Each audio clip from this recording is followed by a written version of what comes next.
தவம் மாணவர்கள் அனைவருக்கும் வணக்கம். இந்த காணொலியில் பார்த்தீங்கன்னா நம்ம வகுப்பு 5 பார்க்க போகிறோம். இன்றைய தலைப்பு வந்து சார்பெழுத்துக்கள். சார்பெழுத்துக்களில் உயிர்மை, ஆயுதம், உயிரளபடை, ஒற்றளபடை இந்த 4 வகை குறித்து நம்ம டீட்டெயில்டாக பார்க்க போகிறோம். ஸோ இது வரைக்கும் நம்ம கடந்த வகுப்புகளில் பார்த்தீங்கன்னா முதல் வகுப்பில் வந்து அறிமுக வகுப்பு பாடத்திட்டம் குறித்து நம்ம விரிவாக பார்த்துருப்போம். ஸோ இரண்டாம் வகுப்பில் பார்த்தீங்கன்னா எழுத்துக்களின் வகையும் தொகையும் எழுத்துக்களின் பிறப்பு பார்த்துருப்போம். மூன்றாம் வகுப்பில் பார்த்தீங்கன்னா மொழி முதலெழுத்து, இறுதி எழுத்து, இணை எழுத்துக்கள் பார்த்துருப்போம். நான்காம் வகுப்பில் பார்த்தீங்கன்னா சுட்டு எழுத்து, வினா எழுத்து. கடந்த வகுப்பில் என்ன பார்த்தோம்? சுட்டு எழுத்து, வினா எழுத்து. அதை தொடர்ந்து இப்போ நம்ம சார்பு எழுத்துக்குள்ளே வந்திருக்கோம். ஸோ நம்ம நடத்துகிற ஒரு தலைப்புக்குமே கனெக்ஷன் இருந்துகிட்டே தான் இருக்கும். ஸோ போன வகுப்பு நம்ம ரிவிஷன் பண்ணிவிட்டு இந்த வகுப்புக்குள்ளே போயிடலாம். பார்க்கலாமா? சரி, சுட்டு எழுத்து, வினா எழுத்து. ஃபர்ஸ்ட் நம்ம சுட்டு எழுத்தை பார்த்துடலாம். ஒன்றை சுட்டி காட்ட பயன்படும் எழுத்து சுட்டு எழுத்து. தமிழ் எத்தனை சுட்டு எழுத்துக்கள் இருக்கு? 3 இருக்கு. ஆ, இ, உ. சரியா? இந்த 3 வகை சுற்று எழுத்துக்களுமே உயிரெழுத்துக்குள்ளே அடங்கிடும். அப்ப சுட்டு எழுத்துக்கள் 3 எதுல தான் இருக்கு? உயிரெழுத்துக்கள்ல தான் இருக்கு. ஆ, இ, உ. இதுல என்னென்ன பிரிவுகள் மெயினா இருக்குன்னு பாத்தீங்கன்னா அகச்சுட்டு, புறச்சுட்டு, அண்மை சுட்டு, செய்மை சுட்டு. இது ரொம்ப மெயினானது. இதை தாண்டியும் பிரிவுகள் இருக்கு. என்னென்ன பிரிவுகள்னா அகச்சுட்டு, புறச்சுட்டு, அண்மை சுட்டு, செய்மை சுட்டு, நெஞ்சரி சுட்டு, உலகரி சுட்டு, பண்டரி சுட்டு, பொருளோடு புணர்ந்த சுட்டு, பொருளோடு புணராத சுட்டு, சுட்டு அல்லாத சுட்டுன்னு ஒரு 10 வகை நம்ம பார்த்துருந்தோம். ஸோ டீட்டெயிலாக பார்த்துடலாமா? சரி, ஓகே. ஃபர்ஸ்ட் அகச்சுட்டு. சுட்ட எழுத்து நீக்கிறான், பிற எழுத்துக்கள் பொருள் தராது, அது அகச்சுட்டு. சுட்ட எழுத்தை நீக்கினாலும் பிற எழுத்துக்கள் பொருள் தரும், அது புறச்சுட்டு. அண்மையில் இருக்கிற ஒரு ஆளை சுட்டி காட்டுறது அண்மை சுட்டு. ஈ, இவன். தொலைவில் இருக்கிற ஒரு ஆளை சுட்டி காட்டுறது செய்மை சுட்டு. ஆ, அவன். நெஞ்சேரி சுட்டு. பேசிக்கொள்பவரின் நெஞ்சுக்கு அறிந்த ஒரு பொருளை சுட்டுவது நெஞ்சேரி சுட்டு. பேசிக்கொள்பவரின் நெஞ்சுக்கு அறிந்த ஒரு பொருளை சுட்டுவது நெஞ்சேரி சுட்டு. உலகரி சுட்டு. உலக மக்கள் அனைவருக்கும் அறிந்த ஒரு பொருளை சுட்டுவது உலகரி சுட்டு. பண்டரி சுட்டு. ஏற்கனவே அறிந்த ஒரு பொருளை சுட்டுவது பண்டரி சுட்டு. பொருளோடு புணர்ந்த சுட்டு. பொருளோடு சுட்டெழுத்து இணைந்து வருவது பொருளோடு புணர்ந்த சுட்டு.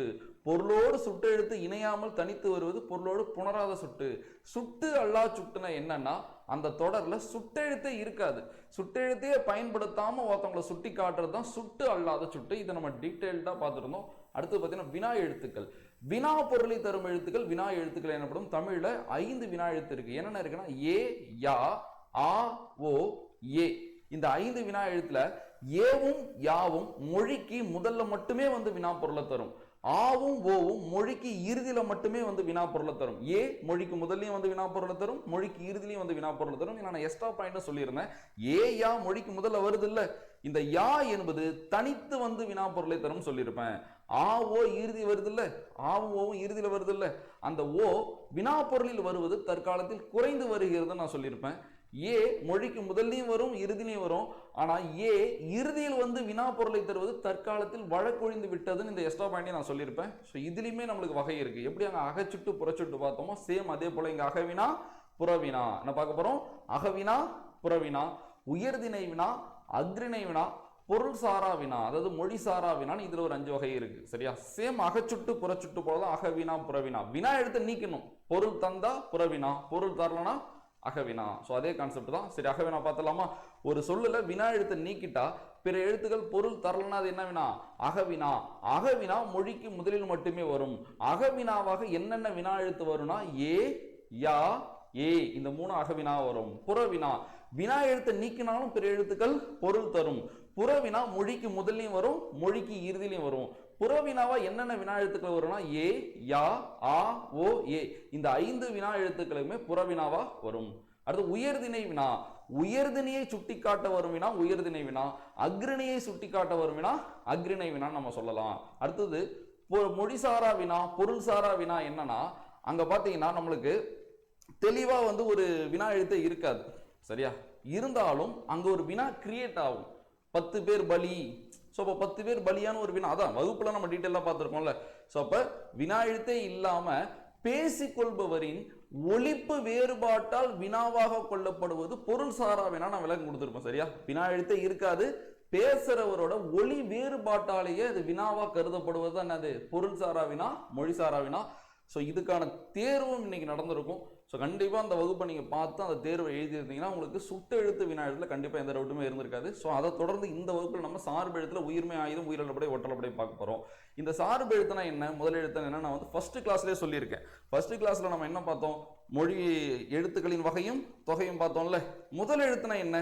பிற எழுத்துக்கள் தோன்றுவதற்கும் இயங்குவதற்கும் அடிப்படையாக அமைவதுதான் எழுத்து முதல் எழுத்து. சார்பு எழுத்துனா என்னன்னா முதலெழுத்துக்களை சார்ந்து இயங்குவதுதான் அது சார்பெழுத்து. ஸோ தமிழ்ல 10 வகை சார்பெழுத்துக்கள் இருக்கு.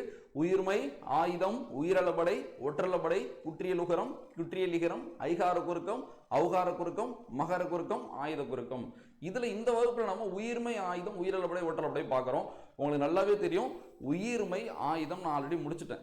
எழுத்துக்களின் வகையும் தொகையிலுமே உயிர்மை எழுத்தை பத்தி மட்டுமே நான் ஒரு 1/2 மணி நேரம் நடத்திடுவேன். உயிர்மை எழுத்துக்கள் எப்படி பிறக்குது, அதுல என்னென்ன பிரிவுகள் இருக்குன்னு.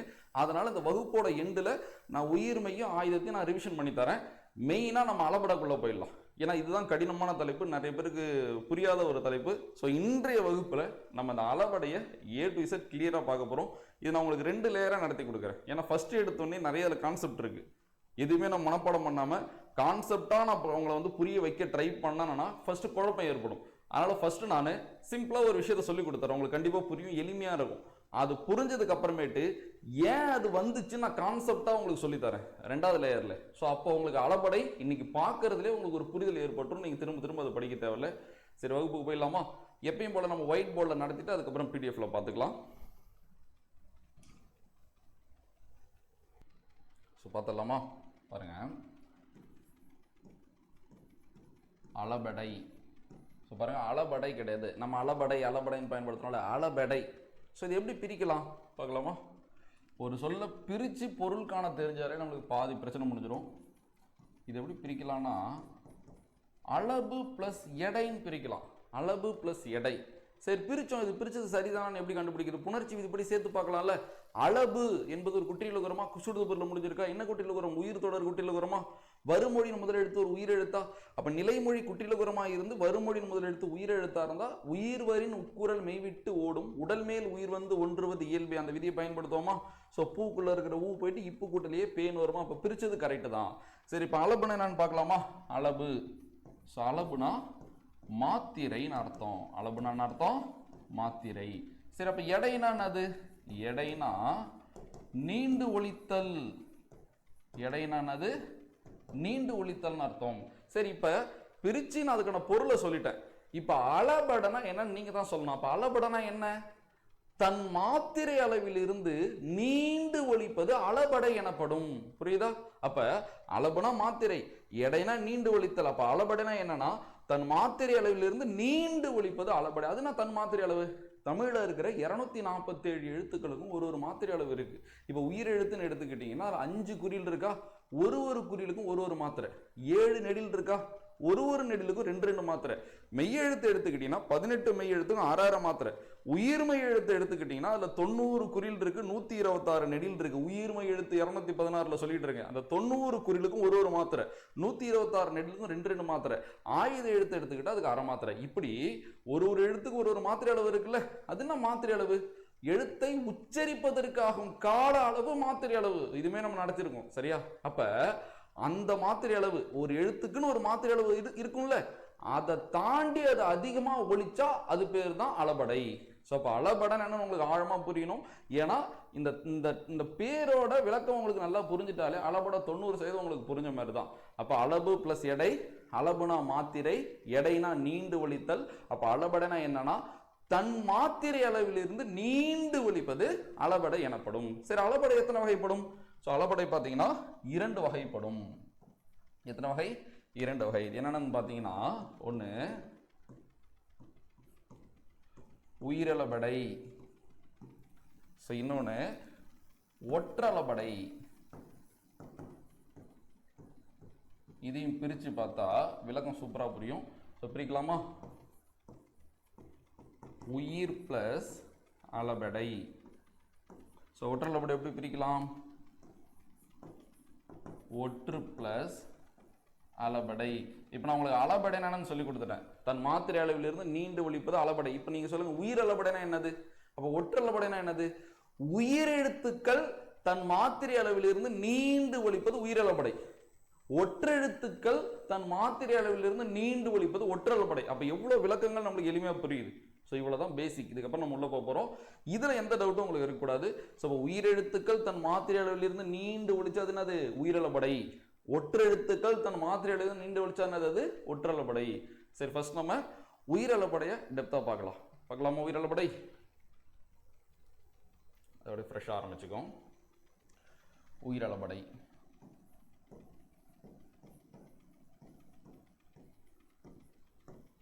உயிரளபடை எத்தனை வகைப்படும்? 3 வகைப்படும். பாருங்க, அளபடை 2 வகை, உயிரளபடை 3 வகை. சரி, என்னென்ன வகை அது? அதை ஃபர்ஸ்ட் தெரிஞ்சுக்கலாமா? செய்யுளிசை அளபடை,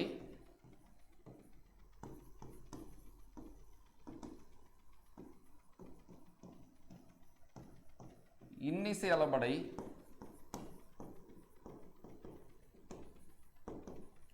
சொல்லிசை அளபடை. ஸோ இப்படி 3 வகை இருக்கு. இந்த அளபடைய நம்ம டீட்டெயில்டாக பார்க்க போகிறோம். இதில் என்ன அதிகபட்சமோ நம்ம பார்க்க போகிறோம். இதை நான் உங்களுக்கு 2 லேயராக நடத்துகிறேன். ஸோ ஃபர்ஸ்ட் பார்த்தீங்கன்னா ரொம்ப சிம்பிளாக நான் புரிய வைக்கிறேன். கான்செப்ட் ஓரியன்டாக நான் போகாமல், ஏன்னா எடுத்த உடனே இதில் இருக்கிற கான்செப்டை நான் சொன்னேன்னா கண்டிப்பாக குழப்பம் ஏற்படும். ஃபர்ஸ்ட் நான் சிம்பிளாக புரிய வச்சுட்டுனா உங்களுக்கு புரியும். அதுக்கப்புறம் நான் சொன்ன ஒன்று ஏன் வந்துச்சுன்னு காரணத்தோட நான் சொல்லித்தரேன். ஸோ 2 ஆங்கிளில் பார்க்க போகிறோம். ஸோ கிளியராக பாருங்கள். ஒரு டாபிக் நம்ம ஒரு மாதிரி அப்ரோச் பண்ணிட்டு இருக்கோம். ஸோ இதெல்லாம் நீங்கள் ரெகுலராக பார்க்க நீங்களும் அது போல் ஒரு டாபிக் நீங்கள் அப்ரோச் பண்ண கற்றுக்கலாம். சரி, இந்த தலைப்பை நான் அந்த மாதிரி 2 லேயரில் நடத்திட்டு, ஸோ 3ஆவது நான் ஷார்ட் நோட்ஸும் எடுத்து காட்டுறேன். ஸோ அப்போ இந்த டாபிக் எவ்வளோ முழுமையடையுது நீங்கள் அப்போ பாருங்கள். இப்போ இந்த பார்க்கும்போது இருக்கிற புரிதலுக்கும் 3 லேயரும் பார்த்ததுக்கப்புறம் இருக்கிற புரிதலுக்கும் என்னென்ன வேறுபாடு, ஒரு லேயரும் பார்க்கும்போது என்னென்ன வேறுபாடு, நம்ம எப்படி அப்டேட் ஆகிறோம்னா நீங்கள் உங்களுக்கு தெரியும்ல. ஸோ முதல்ல வகுப்பே பார்த்தோம்ல, ஒரு குறி கேட்போன் இருகால் கேட்பின் பெருக நூலின் பிழைபாடிலனே முக்கார் கேட்பின் முறையறிந்து உரைக்கும். ஸோ நன்னூல்ல விதி சொல்லியிருக்காருல, ஒரு விஷயத்தை எப்படி கேட்டால் எத்தனை வாட்டி கேட்டாலும் மைண்டில் பதியும். ஸோ அது எல்லாமே நம்ம அப்ரோச் பண்ண வேண்டியதான். ஸோ பாருங்க, சரி ஃபர்ஸ்ட் செய்யுளிசை அளபடை பார்க்கலாமா? கவனிக்கிறீங்களா? ஸோ ஃபர்ஸ்ட் செய்யுளிசை அளபடை.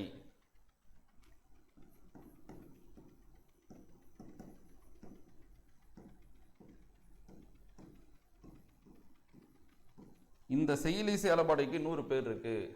அது என்னன்னா இசை நிறை அளபடை.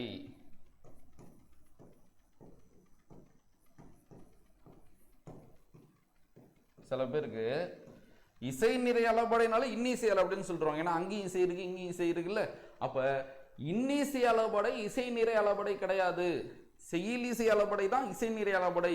இதுதான் மனப்பாடம் பண்றது. இப்படி படிச்சா 2 நாள் நிற்கும், 2 மாசம் நிற்கும், காலம் ஃபுல்லா நிற்காது. ஆனா இது இசை நிறை அளபடை தான் செய்யுளிசை அளபடைன்னு ஒரு சூப்பரான ரீசன் இருக்கு, கான்செப்ட் ஓரியன்டா. அதை புரிஞ்சுக்கிட்டீங்கன்னா எத்தனை நாள் ஆனாலும் மறக்கவே மறக்காது. அதையும் நான் சொல்லித்தரேன், சரியா? ஸோ ஜஸ்ட் நான் வச்சுக்கோங்க. சரி, அப்ப செய்யுளிசை அளபடைக்கு இன்னொரு பேர் என்னது? இசை நிறை அளபடை. தெரிஞ்சுக்கங்க. இதுவும் நான் 2வது லேயர் நடத்தும் போது உங்களுக்கு ஏன் காரணத்தை புரிய வைக்கிறேன். சரி, செய்யுளிசை அளபடைக்கு நான் விளக்கம் சொல்றேன், கவனிக்கிறீங்களா? சிம்பிளா சொல்றேன், அந்த விளக்கத்தை மட்டும் கூர்ந்து கவனிங்க. அடுத்து அதுல எது முக்கியம் நான் சொல்றேன். செய்யுளில் ஓசை குறையும் பொழுது அதை நிறைவு செய்ய உயிர் நெட்டெழுத்துக்கள் 7 நீண்டு ஒலிப்பது செய்யுளிசை அளபடை எனப்படும். இப்ப நான் சொன்னதுதான் செய்யுளிசை அளபடைக்கான விளக்கம். நான் இப்ப திரும்பவும் சொல்றேன். நீங்க 2 விஷயத்தை நோட் பண்ணணும். என்ன விஷயத்தை நோட் பண்ணணும்னா, இதுல ஓசை குறையுதா இல்லையா, செய்யுளிசை அளபடையில ஓசை குறையுதா இல்லையா, இதை நோட் பண்ணுங்க. எது நீண்டு ஒலிக்குதுன்னு நோட் பண்ணுங்க, சரியா? அதாவது நீண்டு ஒலிக்குதுன்னா என்ன, எது அளபெடுக்குதுன்னு நீங்க நோட் பண்ணுங்க. சொல்லாமா திரும்பவும்? செய்யுளில் ஓசை குறையும் பொழுது அதை நிறைவு செய்ய உயிர் நெட்டெழுத்துக்கள் 7 நீண்டு ஒலிப்பது செய்யுளிசை அளபடை எனப்படும். இப்ப நான் உங்களுக்கு ஒரு கொஸ்டின் கேட்கிறேன். செய்யுளிசை அளபடையில ஓசை குறையுமா குறையாதா? குறையும். அதான் சொன்னேன், செய்யுளில் ஓசை குறையும் பொழுதுன்னு. அப்ப செய்யுளிசை அளபடையில என்ன பண்ணும்? ஓசை குறையும். ஷார்ட் நோட்ஸை நான் நோட் பண்றேன். செய்யுளிசை அளபடையில் ஓசை குறையும். ஒரு பாயிண்ட் முடிஞ்சிருச்சு. அடுத்து நான் என்ன சொன்னேன்? செய்யுளில் ஓசை குறையும் பொழுது அதை நிறைவு செய்ய உயிர் நெட்டெழுத்துக்கள் 7 நீண்டு ஒலிப்பது. அப்ப அளபெடுக்குது. எது அளபெடுத்துச்சுன்னு கேட்டேன்ல, நீண்டு ஒலிக்கிறதுனாலும் அளபெடுக்கிறதுனால ஒண்ணு தானே. அப்ப எது இங்க அளபெடுத்துச்சு? உயிர் நெட்டெழுத்துக்கள் 7. சோ எது? உயிர்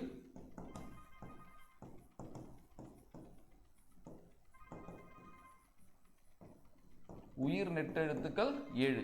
ஸோ அப்போ 2 பாயிண்ட். ஒரு பாயிண்ட் என்னது? செய்யுளிசை. இதுதான் நீங்க நான் வச்சுக்கணும். இப்போ உங்களுக்கு கொஸ்டினே தான். செய்யுளிசை அளபடையில் ஓசை குறையுமா குறையாதா? செய்யுளிசை அளபடையில் ஓசை குறையும். அவ்வளவுதான், முடிஞ்சிருச்சு. செய்யுளிசை அளபடையில் எது அளபெடுக்கும்? உயிர் நெட்டெழுத்துக்கள் 7 அளபெடுக்கும். இவ்வளவுதான் விளக்கம். நான் பிடிஎஃப்ல கிளியரா வச்சிருக்கேன். நான் எழுதி போட்டு கூட நடத்துறேன். சரி, வேணா சிம்பிளா நோட் பண்ணிட்டா? செய்யுளில் ஓசை குறையும் பொழுது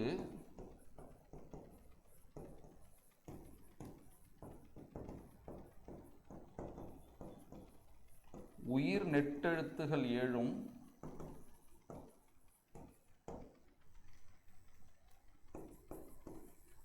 நீண்டு ஒலிப்பது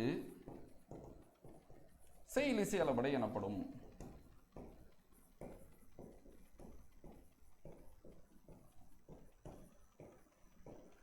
நான் சும்மா கான்செப்ட் ஓரியன்டா சொல்லி தரேன்னு சொல்லலை. இப்போ நாங்கள் எழுதுற எல்லாத்துக்கும் ஒரு கான்செப்ட் இருக்கு.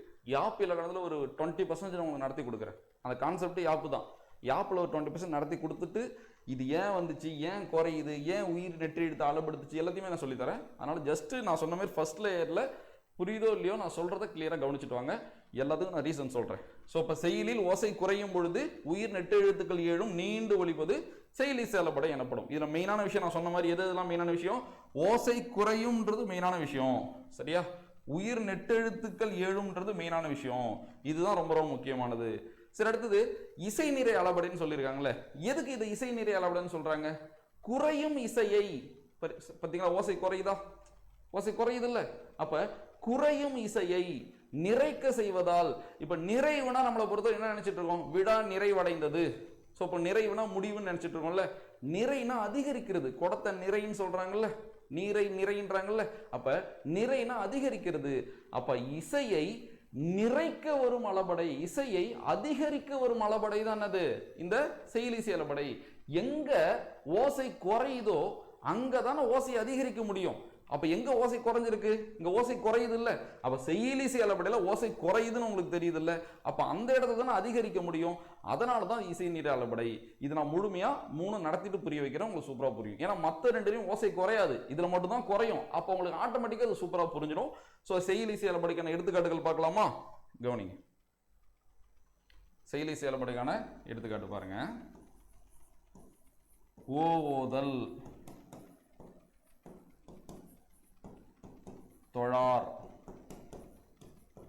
நீங்க எதிர்பார்க்க முடியாத அளவு அவ்வளோ கான்செப்ட் இருக்கு இதுல. சரி, இப்போ ஓதல், தொழார், படா நார்மலான சொல்லா இருந்தாலும் நம்ம மனப்பாடம் பண்ணிடலாம். இந்த அளபடலாம் வேற டிஃப்ரெண்டா இருக்கும். கண்டிப்பா இது செயலிசை அளபடை, இது இன்னி செயல்படை, சொல்லி செயல்பட மனப்பாடம் பண்ண முடியாது தானே. இதுக்கு லிங்க் இருக்கு. என்ன லிங்க்னா அசை தெரியணும். சரி, அப்ப நான் உங்களுக்கு அசை சொல்லித்தரேன். தமிழ்ல நேரசை, நிறையசைன்னு 2 வகை அசை இருக்கு. எதுலாம் நேரசை, எதுலாம் நிறையசை பார்க்கலாமா? சோ நேரசை எது நேரசைனா, ஒரே ஒரு குறில் எழுத்து இருந்தா அது நேரசை. ஓகேவா? அடுத்தது பாத்தீங்கன்னா ஒரே ஒரு நெடில் எழுத்து இருந்தா அது நேரசை. ஒரு குறில இருந்தா அது என்ன அசைன்னு எடுக்கணும், நேரசை. ஒரு நெடில இருந்தா என்ன அசைன்னு எடுக்கணும், நேரசை. இப்ப இந்த குறில் கூட ஒரு ஒற்றை எழுத்தை போட்டாலும் அது நேரசை. இப்ப இந்த நெடில் கூட ஒரு ஒற்றை எழுத்து போட்டாலும் அது என்னது, நேரசை. இந்த 4 அமைப்புல மட்டும்தான் நேரசை இருக்கும். அப்ப நேரசை மொத்தம் எத்தனை அமைப்பு, 4 அமைப்பு. என்னது, குறில், குறில் ஒற்று, நெடில், நெடில் ஒற்று. புரியுதா? அடுத்தது நிறையசை. சத்துனாசை, நிறையசை. நிறையசை அதே போல 4 அமைப்பு தான் இருக்கு. என்னன்னு பார்க்கலாமா? இரு குறில். சோ இப்ப இரு குறில் இருந்தா அது என்ன அசை, நிறையசை. பாருங்க, ஒரு குறில் இருந்தா அது நேரசை. இதுவே இரு குறில் இருந்தா அது என்ன அசை, நிறையசை. அடுத்தது ஒரு குறிலும் ஒரு நெடிலும் இருந்தா அது என்ன அசை, நிறையசை. ஒரு குறிலும் ஒரு நெடிலும் இருந்தா என்ன அசை, அது நிறையசை. இப்ப இதுங்க கூட ஒற்றை எழுத்து வந்தாலும் அது என்ன அசை, நிறையசை. இதுங்க கூட 2 குறில் நிறையசைன்னு சொன்னல, அந்த 2 குறில் கூட ஒரு ஒற்றை எழுத்து வந்தாலும் அது நிறையசை தான். ஒரு குறில் நெடில் நிறையசைன்னு சொன்னல, அந்த குறில் நெடில் கூட ஒரு ஒற்றை எழுத்து வந்தாலும் அதுவும் நிறையசை தான். சோ அப்ப கடல், என்ன சொல்லலாம், கலாம். சோ அப்ப இந்த 4 வகை அமைப்பு தான் நிறையசை. நிறையசைனா அந்த 4 அமைப்பு தான். 2 குறில், அது எதாவனா, இது ஃபார்முலா போல, XY போல, எந்த குறில் வேணா இருக்கலாம். 2 குறில் இருந்தா அது நிறையசை. ஒரு குறிலும் ஒரு நெடிலும் இருந்தா அது நிறையசை. இந்த இரு குறில் கூட ஒரு ஒற்று இருந்தா நிறையசை. இந்த குறில் நெடில் கூட ஒரு ஒற்று இருந்தா அது நிறையசை. அப்ப தமிழை நீங்க அசைன்னு பிரிக்கிறீங்கன்னா இந்த 8 அமைப்புல ஏதோ ஒரு அமைப்புல தான் நீங்க அசை பிரிக்கணும். சோ குறிலா இருக்கலாம், நெடிலா இருக்கலாம், குறில் ஒற்றா இருக்கலாம், நெடில் ஒற்றா இருக்கலாம், இரு குறிலா இருக்கலாம், குறில் நெடிலா இருக்கலாம், இரு குறில் ஒற்றா இருக்கலாம், குறில் நெடில் ஒற்றா இருக்கலாம். சோ இப்ப நேரசை, நிறையசை. சோ புரியுதா? சரி, இப்ப அசை பிரிக்கிறோம். உங்களுக்கு சின்ன வயசுல நிறைய தெரிஞ்சிருக்கும். இன்னைய பாடத்திட்டத்துக்கு அது பெருசா தேவையில்லை. பட் அளபடை கான்செப்ட்ல அசை பிரிச்சா என்ன அளபடை ஈஸியா தெரிஞ்சுக்கலாம். இதுக்கு என்ன ஷார்ட்கட்னா, செயலிசை அளபடை ஈரசை கொண்ட சீராகவே அமையும். சீர் தானே, சீர்னா ஒரு சொல்லு. அப்ப இந்த நம்மளுக்கு கொடுக்குற அளபடைய நீங்க அசை பிரிக்கணும். அதை அசை நீங்க பிரிக்கும் பொழுது அது ரெண்டு அசையா இருந்துச்சுன்னு வச்சுங்களா, அது என்ன அளபடை? செய்யுளிசை அளபடை. அசை பிரிச்சு பார்க்கலாமா? ஸோ பாருங்க, ஃபர்ஸ்ட் என்ன இருக்கு? நெடில். இதுல நல்லா கவனிச்சிங்களேன், குறிலையும் நெடிலையும் அசை பிரிக்கலாம். ஆனா நெடிலையும் குறிலையும் அசை பிரிக்க கூடாது. எங்கேயாச்சும் இருக்கா பாருங்க, இந்த 8 அமைப்புல நெடில் குறில் எங்கேயாச்சும் இருக்கா? ஸோ எங்கேயுமே இருக்காது. குறில் நெடில் தானே இருக்கு. சரி, அப்ப நெடில் அசை பிரிக்கலாமா? பிரிக்கலாம். எங்க நெடில் இருக்கு? இதே நெடில் இருக்கு பாருங்க. சரியா, நம்மளுக்கு நெடில்னா நெடில், இது உயிர்மை எழுத்து அது உயிர் எழுத்து அப்படிலாம் கிடையாது. சரியா, ஸோ இதுவும் நெடில் தான் அதுவும் நெடில் தான். அசை பிரிக்கலாம். பிரிக்கலாம் உடனே டக்குன்னு பிரிச்சிடக்கூடாது. அடுத்து நான் செக் பண்ணணும். சரி, அடுத்து செக் பண்ணலாமா? இப்ப நெடில் ஓகே ஆயிடுச்சு. இப்ப நெடில் குறில் அசை பிரிக்க முடியுமா பாருங்க. எங்கேயாச்சும் நெடில் குறில் இருக்கா? இல்ல. இப்படி நான் செக் பண்ணும்போது எனக்கு அது ஓகே ஆகலன்னா அதை விட்டுட்டு இந்தாண்ட ஒரு அசையா பிரிச்சுக்கணும். அப்ப எனக்கு 1 தான் ஓகே ஆச்சு, 2 ஓகே ஆகல. அப்ப இதோட ஒரு அசை. அடுத்தது பாருங்க, குறில் அசை பிரிக்கலாமா? குறில் பிரிக்கலாம். இப்ப நான் குறில் பிரிக்கலாம்னா டக்குன்னு குறில் பிரிச்சிடக்கூடாது. அடுத்து செக் பண்ணணும். 2 குறில் பிரிக்கலாமா? எங்க இருக்கு 2 குறில்? 2 குறில் இருக்கு பாருங்க. அப்ப பிரிக்கலாம். இப்பயும் 2 குறில் ஓகேன்னு விட்டுறக்கூடாது. அடுத்து செக் பண்ணணும். அப்ப ஓகே ஆச்சுன்னா செக் பண்ணணும். ஸோ எப்போ மிஸ் ஆகுதோ அதை விட்டுட்டு இந்தாண்ட ஒரு அசையா பிரிச்சுக்கணும். இப்போ நான் திரும்ப செக் பண்றேன். இரு குறில் ஒற்று எங்க இருக்கு? இரு குறில் ஒற்று, இரு குறில் ஒற்று இருக்கா? அப்ப இந்த ஓதல் என்பது எத்தனை அசை? 2 அசை இருக்கா? அப்ப இது செய்யுளிசை அளபடை தான். அதே போல தொடர் பிரிங்க. பார்க்க பெருசா தெரியுதுல தோ, இது ஒரு குறில். சரியா, ஸோ அப்ப குறில் அசை பிரிக்கலாமா? ஸோ குறில் அசை பிரிக்கலாம். நான் அடுத்து செக் பண்றேன். இது குறில் இது நெடில். எங்கேயாச்சும் குறில் நெடில் இருக்கா? இருக்கு. எங்க இருக்கு? இதே இருக்கு பாருங்க. ஸோ குறில் நெடில் அசை பிரிக்கலாமா? ஸோ அப்ப 2 ஓகே. குறில் நெடில் குறில் எங்கேயாச்சும் இருக்கு? இல்ல இல்ல. அப்ப எனக்கு 1 ஓகே ஆச்சு, 2 ஓகே ஆயிடுச்சு, 3ஆவது தான் மிஸ் ஆச்சு. அப்ப அதை விட்டுட்டு இது 2ஐயும் ஒரு அசையா பிரிச்சுக்கிறேன். அடுத்து குறில் ஒற்று எங்க இருக்கு? குறில் ஒற்று இதே இருக்கா? குறில் ஒற்று. அப்ப தோடார் என்பது எத்தனை அசை? 2 அசை. அடுத்து படா அசை பிரிக்கலாமா? ஸோ அப்ப குறில் நெடில் அடுத்தது குறில். அப்ப கொடுக்கிற அளபடைய அசை பிரிக்க தெரிஞ்சாலே அது என்ன அளபடைன்னு கண்டுபிடிச்சிடலாம். அப்ப செய்யுளிசை அளபடை எத்தனை அசைகள், எத்தனை சீர் கொண்ட அசையாமையும், ஸோ சாரி எத்தனை அசை கொண்ட சீராமையும்? ஸோ அப்ப 2. ஓகேவா? ஸோ அப்ப 2 அசை இருந்தாலே அது என்னதான்? செய்யுளிசை அளபடை தான். சரி, செய்யுளிசை அளபடையில முக்கியமான நுணுக்கங்கள் அப்ப 3 தான். செய்யுளிசை அளபடையில ஓசை குறையுமா இல்லையான்னு கேட்டா ஓசை குறையும். செய்யுளிசை அளபடையில எது அளபெடுக்கும் கேட்டா உயிர் நெட்டெழுத்து 7 அளபெடுக்கும். அடுத்தது செய்யுளிசை அளபடை எத்தனை அசையா இருக்கும் கேட்டா 2 அசை. நீங்க நோட் பண்ணீங்க. இந்த 3த்துக்கும் கிளியரான விளக்கத்தை நான் அடுத்த லேயர்ல சொல்றேன். சரியா, சரி அடுத்து போயிடலாமா? இவ்வளவுதான் செய்யுளிசை அளபடை. செய்யுளிசை அளபடை உங்களுக்கு இது புரிஞ்சா போதும். ஸோ அப்ப செய்யுளில் ஓசை குறையும் பொழுது அதை நிறைவு செய்ய உயிர் நெட்டு எழுத்துக்கள் 7 நீண்டு ஒலிப்பது செய்யுளிசை அளபடை எனப்படும். செய்யுளிசை அளபடை ஈரசை கொண்ட சீராகவே அமையும். செய்யுளிசை அளபடை ஈரசை கொண்ட சீராகவே அமையும். அடுத்து போயிடலாமா? அடுத்து இன்னிசை அளபடை. ஒரு டாபிக் எப்படி அப்ரோச் பண்றோம் நீங்க ஈஸியா கத்துக்கலாம். கவனிங்க. உங்களுக்கே வியப்பா இருக்கும். இந்த தலைப்புலாம் ரொம்ப ரொம்ப முக்கியம். ஏன்னா 20 அதிகாரம் திருக்குறள் படிக்க போறோம், அறநூல் படிக்க போறோம், அங்கங்க அளபடை வரும். ஸோ ஒரு செய்யலை பிரிச்சு புரிஞ்சுக்க தெரியணும். நிறைய விஷயம் இதுல அடங்கியிருக்கும். ஸோ கத்துக்கோங்க. ஸோ இன்னிசை அளபடை இதுலயும் நான் திரும்ப விளக்க சொல்றேன். நீங்க அந்த 2 விஷயத்தான் கவனிக்கணும். ஓசை குறையுதா இல்லையா, எது அளபெடுக்குது, இதை மட்டும் தான் நீங்க கவனிக்கணும். சொல்லிட்டா திரும்ப சொல்லிட்டா இன்னிசை அளபடை. ஸோ இன்னிசை அளபடைனா என்னன்னா, செய்யுளில் ஓசை குறையாத போதும் இனிய ஓசைக்காக குறில் நெடிலாக அளபெடுப்பது இன்னிசை அளபடை எனப்படும். ஸோ கவனிச்சிங்களா? செய்யுளில் ஓசை குறையாத போதும் இனிய ஓசைக்காக குறில் நெடிலாக அளபெடுப்பது இன்னிசை அளபடை எனப்படும். சரி, இப்ப நான் கேட்கிறேன், சொல்லுங்க பார்க்கும். இன்னிசை அளபடையில ஓசை குறைஞ்சதா இல்லையா? ஓசை குறையல. ஸோ குறைஞ்சா நான் அம்புக்குறி கீழே போட்டேன், குறையல ஐஃபன் போட்டுக்கிறேன். சரி, இங்க எது அளபெடுக்குது? குறில் நெடிலா அளபெடுக்குது. இதான் நம்மளுக்கு கோடு வேர்டு. இதுதான் முக்கியமானது. சரியா, விளக்கத்தை எழுதிட்டா? செய்யுளில் ஓசை குறையாத போதும் இனிய ஓசைக்காக, எதுக்காக? இனிய ஓசைக்காக குறில்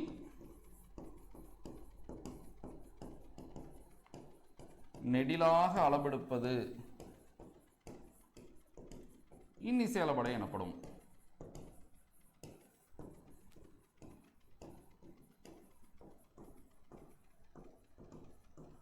சரி, ஓகே. அப்ப இதுல எது முக்கியம்? ஓசை குறையாது. எது அளபெடுக்குது? குறியில் நெடிலா அளபெடுக்குது. ஸோ ஆல்ரெடி நோட் பண்ணி வச்சிருக்கேனா?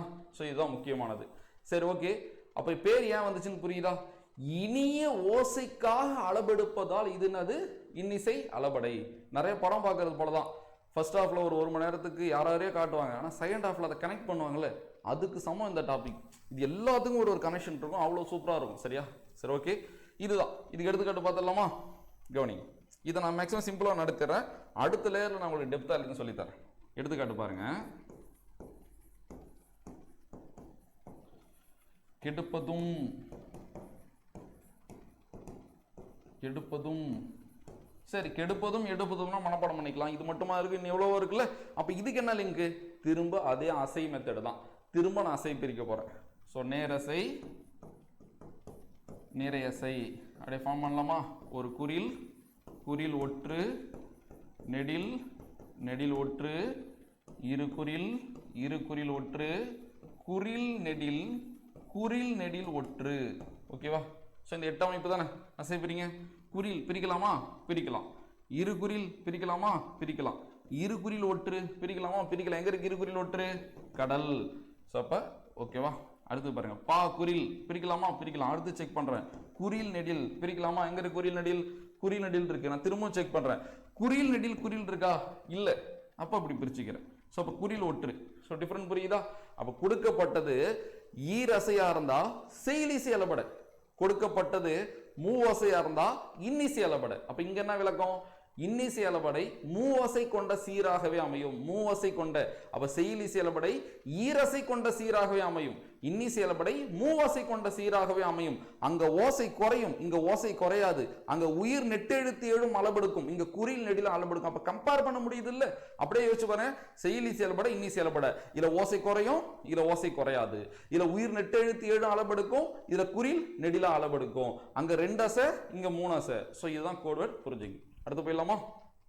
இவ்வளவுதான் இன்னிசை அளபடை. இல்ல இன்னும் எவ்வளவு விஷயம் இருக்கு, நான் அடுத்து சொல்லித்தரேன். அடுத்து சொல்லிசை அளபடை.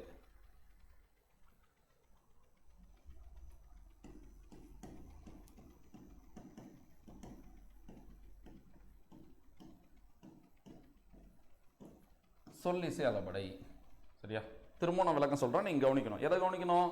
திரும்ப அதே 2 தான். ஓசை குறையுதா இல்லையா, எது அளபெடுக்குது, அதை மட்டும் கவனிக்கிறீங்களா? செய்யுளில் ஓசை குறையாத போதும் பெயர் சொல் வினையச்ச பொருள் தரும் பொருட்டு அளபெடுப்பது சொல்லிசை அளபடை எனப்படும். என்ன வினையச்ச பொருள் தரும் பொருட்டு? ஒன்றும் இல்லை, சிம்பிளா சொல்றேன் பாருங்களேன். செய்யுளில் ஓசை குறையாத போது பெயர் சொல் வினை எச்சமாக அளபெடுப்பது, பெயர் சொல் வினை எச்சமாக அளபெடுப்பது சொல்லிசை அளபடை எனப்படும். ஒரு சொல் இன்னொரு சொல்லா மாறதுனால அது பேருக்கு சொல்லிசை அளபடை. இனிய ஓசையாக அளபெடுத்ததுனால அது பேர் இன்னிசை அளபடை. எல்லாத்துக்கும் ஒரு காரணம் இருக்கு. சரியா? சோ திரும்ப ஒரு கிளியரா விளக்கத்தை சொல்லிடுறேன். சொல்லிசை அளபடைக்கான விளக்கம்: செய்யுளில் ஓசை குறையாத போதும் பெயர் சொல் வினையச்சமாக அளபெடுப்பது சொல்லிசை அளபடை எனப்படும். சோ திரும்ப கேட்கிறேன், சொல்லிசை அளபடையில் ஓசை குறையுமா குறையாதா? ஓசை குறையாது. சொல்லிசை அளபடையில் என்ன பண்ணது? ஓசை குறையாது. எது எதை அளபெடுக்குது? பெயர் சொல்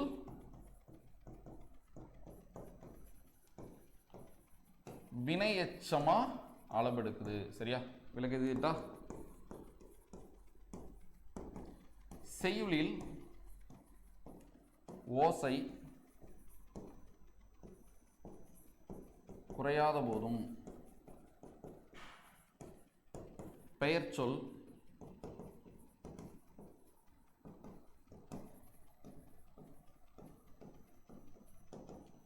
வினையச்சமாக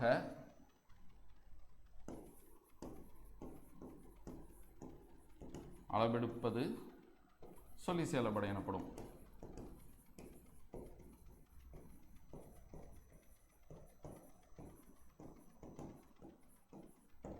சரி, ஓகேவா? சரி, விளக்கம் எழுதிட்டோம். இதுல என்ன முக்கியம்? ஓசை குறையாது.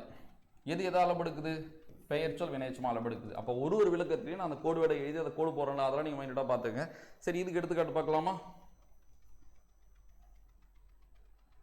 எடுத்துக்காட்டு: உரநசையி, வரநசையி, குடிதடி, அடிதடி. இங்க நீங்க அசையெல்லாம் பிரிக்க தேவையில்லை. கொடுக்கப்பட்ட எடுத்துக்காட்டு ஈ என்ற எழுத்துல முடிஞ்சா, ஈ என்ற எழுத்துல முடிஞ்சா அது என்ன அளபட? சொல்லி செயல்பட. ஸோ கொடுக்கப்பட்ட எடுத்துக்காட்டு ஈ என்ற எழுத்துல முடிஞ்சா அதனால அளபட சொல்லி செயல்பட. இப்போ நான் மூணையும் கம்பேர் பண்றேன், பாக்குறீங்களா? செய்யுளி செயல்படையில ஓசை குறையும், இன்னி செயல்படையில ஓசை குறையாது, சொல்லி செயல்படையிலும் ஓசை குறையாது. செய்யுளி செயல்படையில உயிர் நெட்டெழுத்துக்கள் 7 அளபடுத்துச்சு, இன்னி செயல்படையில குறில் நெடிலாம் அளபடுத்துச்சு, சொல்லி செயல்படையில பெயர் சொல் வினையச்சமா அளபடுத்துச்சு. கொடுக்கப்பட்ட எடுத்துக்காட்டு 2 ஆசையா இருந்தா செய்யுளி செயல்பட, 3 ஆசையா இருந்தா இன்னி செயல்பட, ஈல முடிஞ்சா சொல்லி செயல்பட. இதுல ஏச்சும் டவுட் இருக்கா? இது வரைக்கும் நான் நடத்துனது இது மட்டும்தான். இப்பதான் நான் இது எல்லாத்துக்கும் ரீசன் சொல்ல போறேன். ஏன் ஓசை குறையுது, ஏன் ஓசை குறையல, ஏன் ஓசை குறையல, ஏன் இது 2 ஆசை, ஏன் இது 3 ஆசை, ஏன் இது ஈல முடிஞ்சது, எப்படி உயிர் நெட்டு எழுத்து 7 அங்க அளபடுத்துச்சு, இங்க எப்படி குறியில் நெடில அளபடுத்துச்சு, இங்க எப்படி பெயர் சொல் வினையச்சமா மாறுச்சு, இது எல்லாத்துக்கும் நம்ம இப்ப விளக்கம் பார்க்க போறோம். பார்க்கலாமா?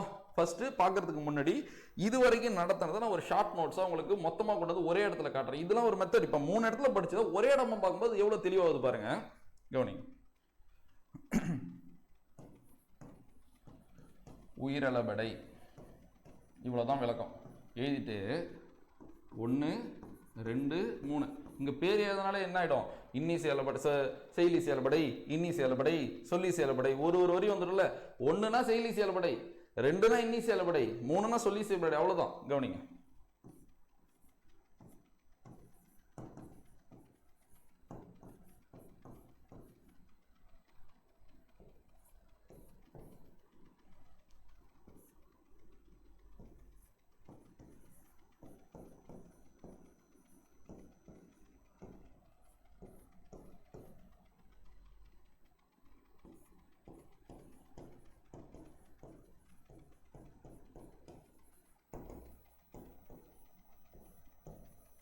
இவ்வளோ நேரமாக வகுப்பு கவனிச்சவங்களுக்கு இது புரியாமல் இருக்க சத்தியமாக வாய்ப்பே கிடையாது தானே. ஸோ இதுதான் நல்ல நல்ல மெத்தட். நம்ம போட்டித் தேர்வில் ஜெயிக்கணும்னா பெருசாக படித்த விஷயத்த ஈஸியாக ரிவிஷன் பண்ண கற்றுக்கணும், சரியா? அப்போ இப்போ நான் நடத்துறது நீங்கள் ஒரு நோட்டில் நோட் பண்ணியிருந்தா கூட ஒரு பக்கம் வந்துருக்கலாம், மினிமம் ஒரு பக்கம் வந்துருக்கும்ல இது. ஸோ அந்த நோட்டில் வரும் ஒரு 10% நம்ம இதை எழுதிட முடியும்ல. அப்போ எக்ஸாமில் நீங்கள் ரிவிஷன் பண்ணுறப்ப அதை நான் எழுதுனதெல்லாம் முன்னாடி நான் நடத்தினால அதை நீங்கள் எழுதிருந்தீங்கன்னா அதை படித்தாதான் உங்கள் மைண்டில் ஏறும். இதை பார்த்தாலே ஏறும், நீங்கள் எதுவும் படிக்க தேவை. இதில் என்ன படிக்கிறதுக்கு இருக்குது? பார்த்தாலே புரியுதா?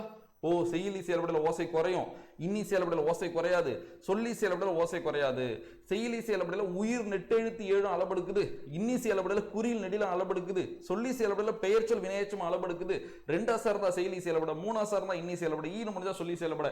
இப்படி ரிவிஷன் பார்த்து பண்ணிட்டு இதை பார்க்காம நம்ம அப்புறம் பண்ண முடியும். அப்போ ஒரு பெரிய விஷயத்த இந்த மாதிரி ஒரு லிங்க் வச்சு நீங்க சொல்லி பழகிட்டீங்கன்னா அதுக்கப்புறம் இதை பார்க்காம நீங்க சொல்லி பழகிடுவீங்க. அது அப்போ உங்க மைண்ட்ல விட்டு போகாது இல்லை. ஸோ இதுதான். ஸோ ஒரு லேயர் முடிஞ்சிருச்சு. இப்போ 2வது லேயருக்குள்ள போக போறோம், சரியா? யாப்பிலக்கணத்தோட, யாப்பிலக்கணன்றது ஒரு கடல். அதில் ஒரு சின்ன விஷயத்தை நான் இப்போ சொல்லித்தரேன், கவனிச்சுக்கிறீங்களா? கவனிங்க. ஸோ பாவகை வெண்பா, ஆசிரியப்பா, வஞ்சிப்பா, கலிப்பா. திருக்குறளும் அறநூல்களும் வெண்பாவில் எழுதப்பட்டது. இன்னைக்கு பாடத்திற்கு நம்மளுக்கு வெண்பா தான் தேவை. வெண்பாவில் எழுதுனா நம்ம கடமைக்கெல்லாம் போய் எழுத முடியாது. வெண்பாக்குன்னு ஒரு அமைப்பு இருக்கு, சரியா? ஸோ வெண்பாவில் வெண்டலை மட்டும்தான் பயன்படுத்தணும். என்ன தலை பயன்படுத்தணும்? வெண்டலை மட்டும்தான் பயன்படுத்தணும். ஸோ அப்போ அந்த வெண்டலை அமைப்புலாம் எப்படி இருக்கும்னு உங்களுக்கு சிம்பிளாக சொல்கிறேன். அது நடத்தினா டெப்த்தாக தான் நடத்தணும். அது உள்ளே போனால் அது டைம் போயிடும். இன்றைக்கி நம்மளுக்கு தேவையில்லை அந்த பாடத்திட்டத்துக்கு. ஆனால் சொல்கிறத மட்டும் நீங்கள் புரிஞ்சுக்கிட்டா போதும். இப்போ திருக்குறள் எடுத்துக்கலாமே. திருவள்ளுவர் திருக்குறள் எழுதுறாரு. திருக்குறளோட வடிவம் கிடையாது, அது குறள் வெண்பாவோட வடிவம். ஔவையார் நாணக்குறளை எழுதியிருக்காங்க, போய் பாருங்க. நாணக்குறளும் பார்க்க திருக்குறள் போலவே இருக்கும். அப்போ அவங்க திருக்குறள் போல எழுதிட்டாங்கன்னா சொல்ல முடியாது. தமிழோட வடிவம் குறள் வெண்பா. குறள் வெண்பானா என்ன? 2 அடி தான் இருக்கணும். தமிழ் திருவள்ளுவருக்கு கொடுத்த கட்டளை எது? 2 அடி தான் இருக்கணும். முதல் அடியில 4 சீர் தான் இருக்கணும், 2ஆம் அடியில 3 சீர் தான் இருக்கணும். இதை ஒரு மீறல அல்ல, இது உங்களுக்கு மேல தெரியுது. அதை தாண்டி கடினமே உள்ளதான் இருக்கு. அது என்ன தெரியுமா கடினம்? கவனிக்கிறீங்களா?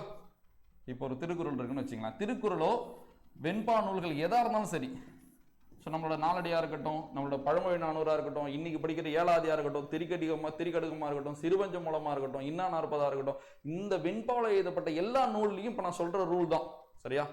அந்த பாடலோட கடைசி அடியில 3 சீர் தான் இருக்கும். இருக்கா? திருக்குறள்ல கடைசியில 3 சீர், இது எல்லாருக்கும் தெரியும். போய் நாலடியாரில் போறேன், கடைசியில 3 சீர் தான் இருக்கும், சரியா? பழமொழி 400 போய் பாருங்க, கடைசியில 3 சீர் தான் இருக்கும். அப்ப கடைசியில எத்தனை சீர் தான் இருக்கும்? 3 சீர். இது நம்மளுக்கு தேவையில்லை, பட் இதனால லைட்டா தெரிஞ்சுங்க, சரியா? அடுத்தது பாத்தீங்கன்னா இப்ப சொல்ல போறதும் ரொம்ப ரொம்ப முக்கியமானது. கடைசி சீர் ஒரு அசை தான் இருக்கும். கடைசி சீர் எத்தனை அசை இருக்கும்? ஒரு அசை தான் இருக்கும்.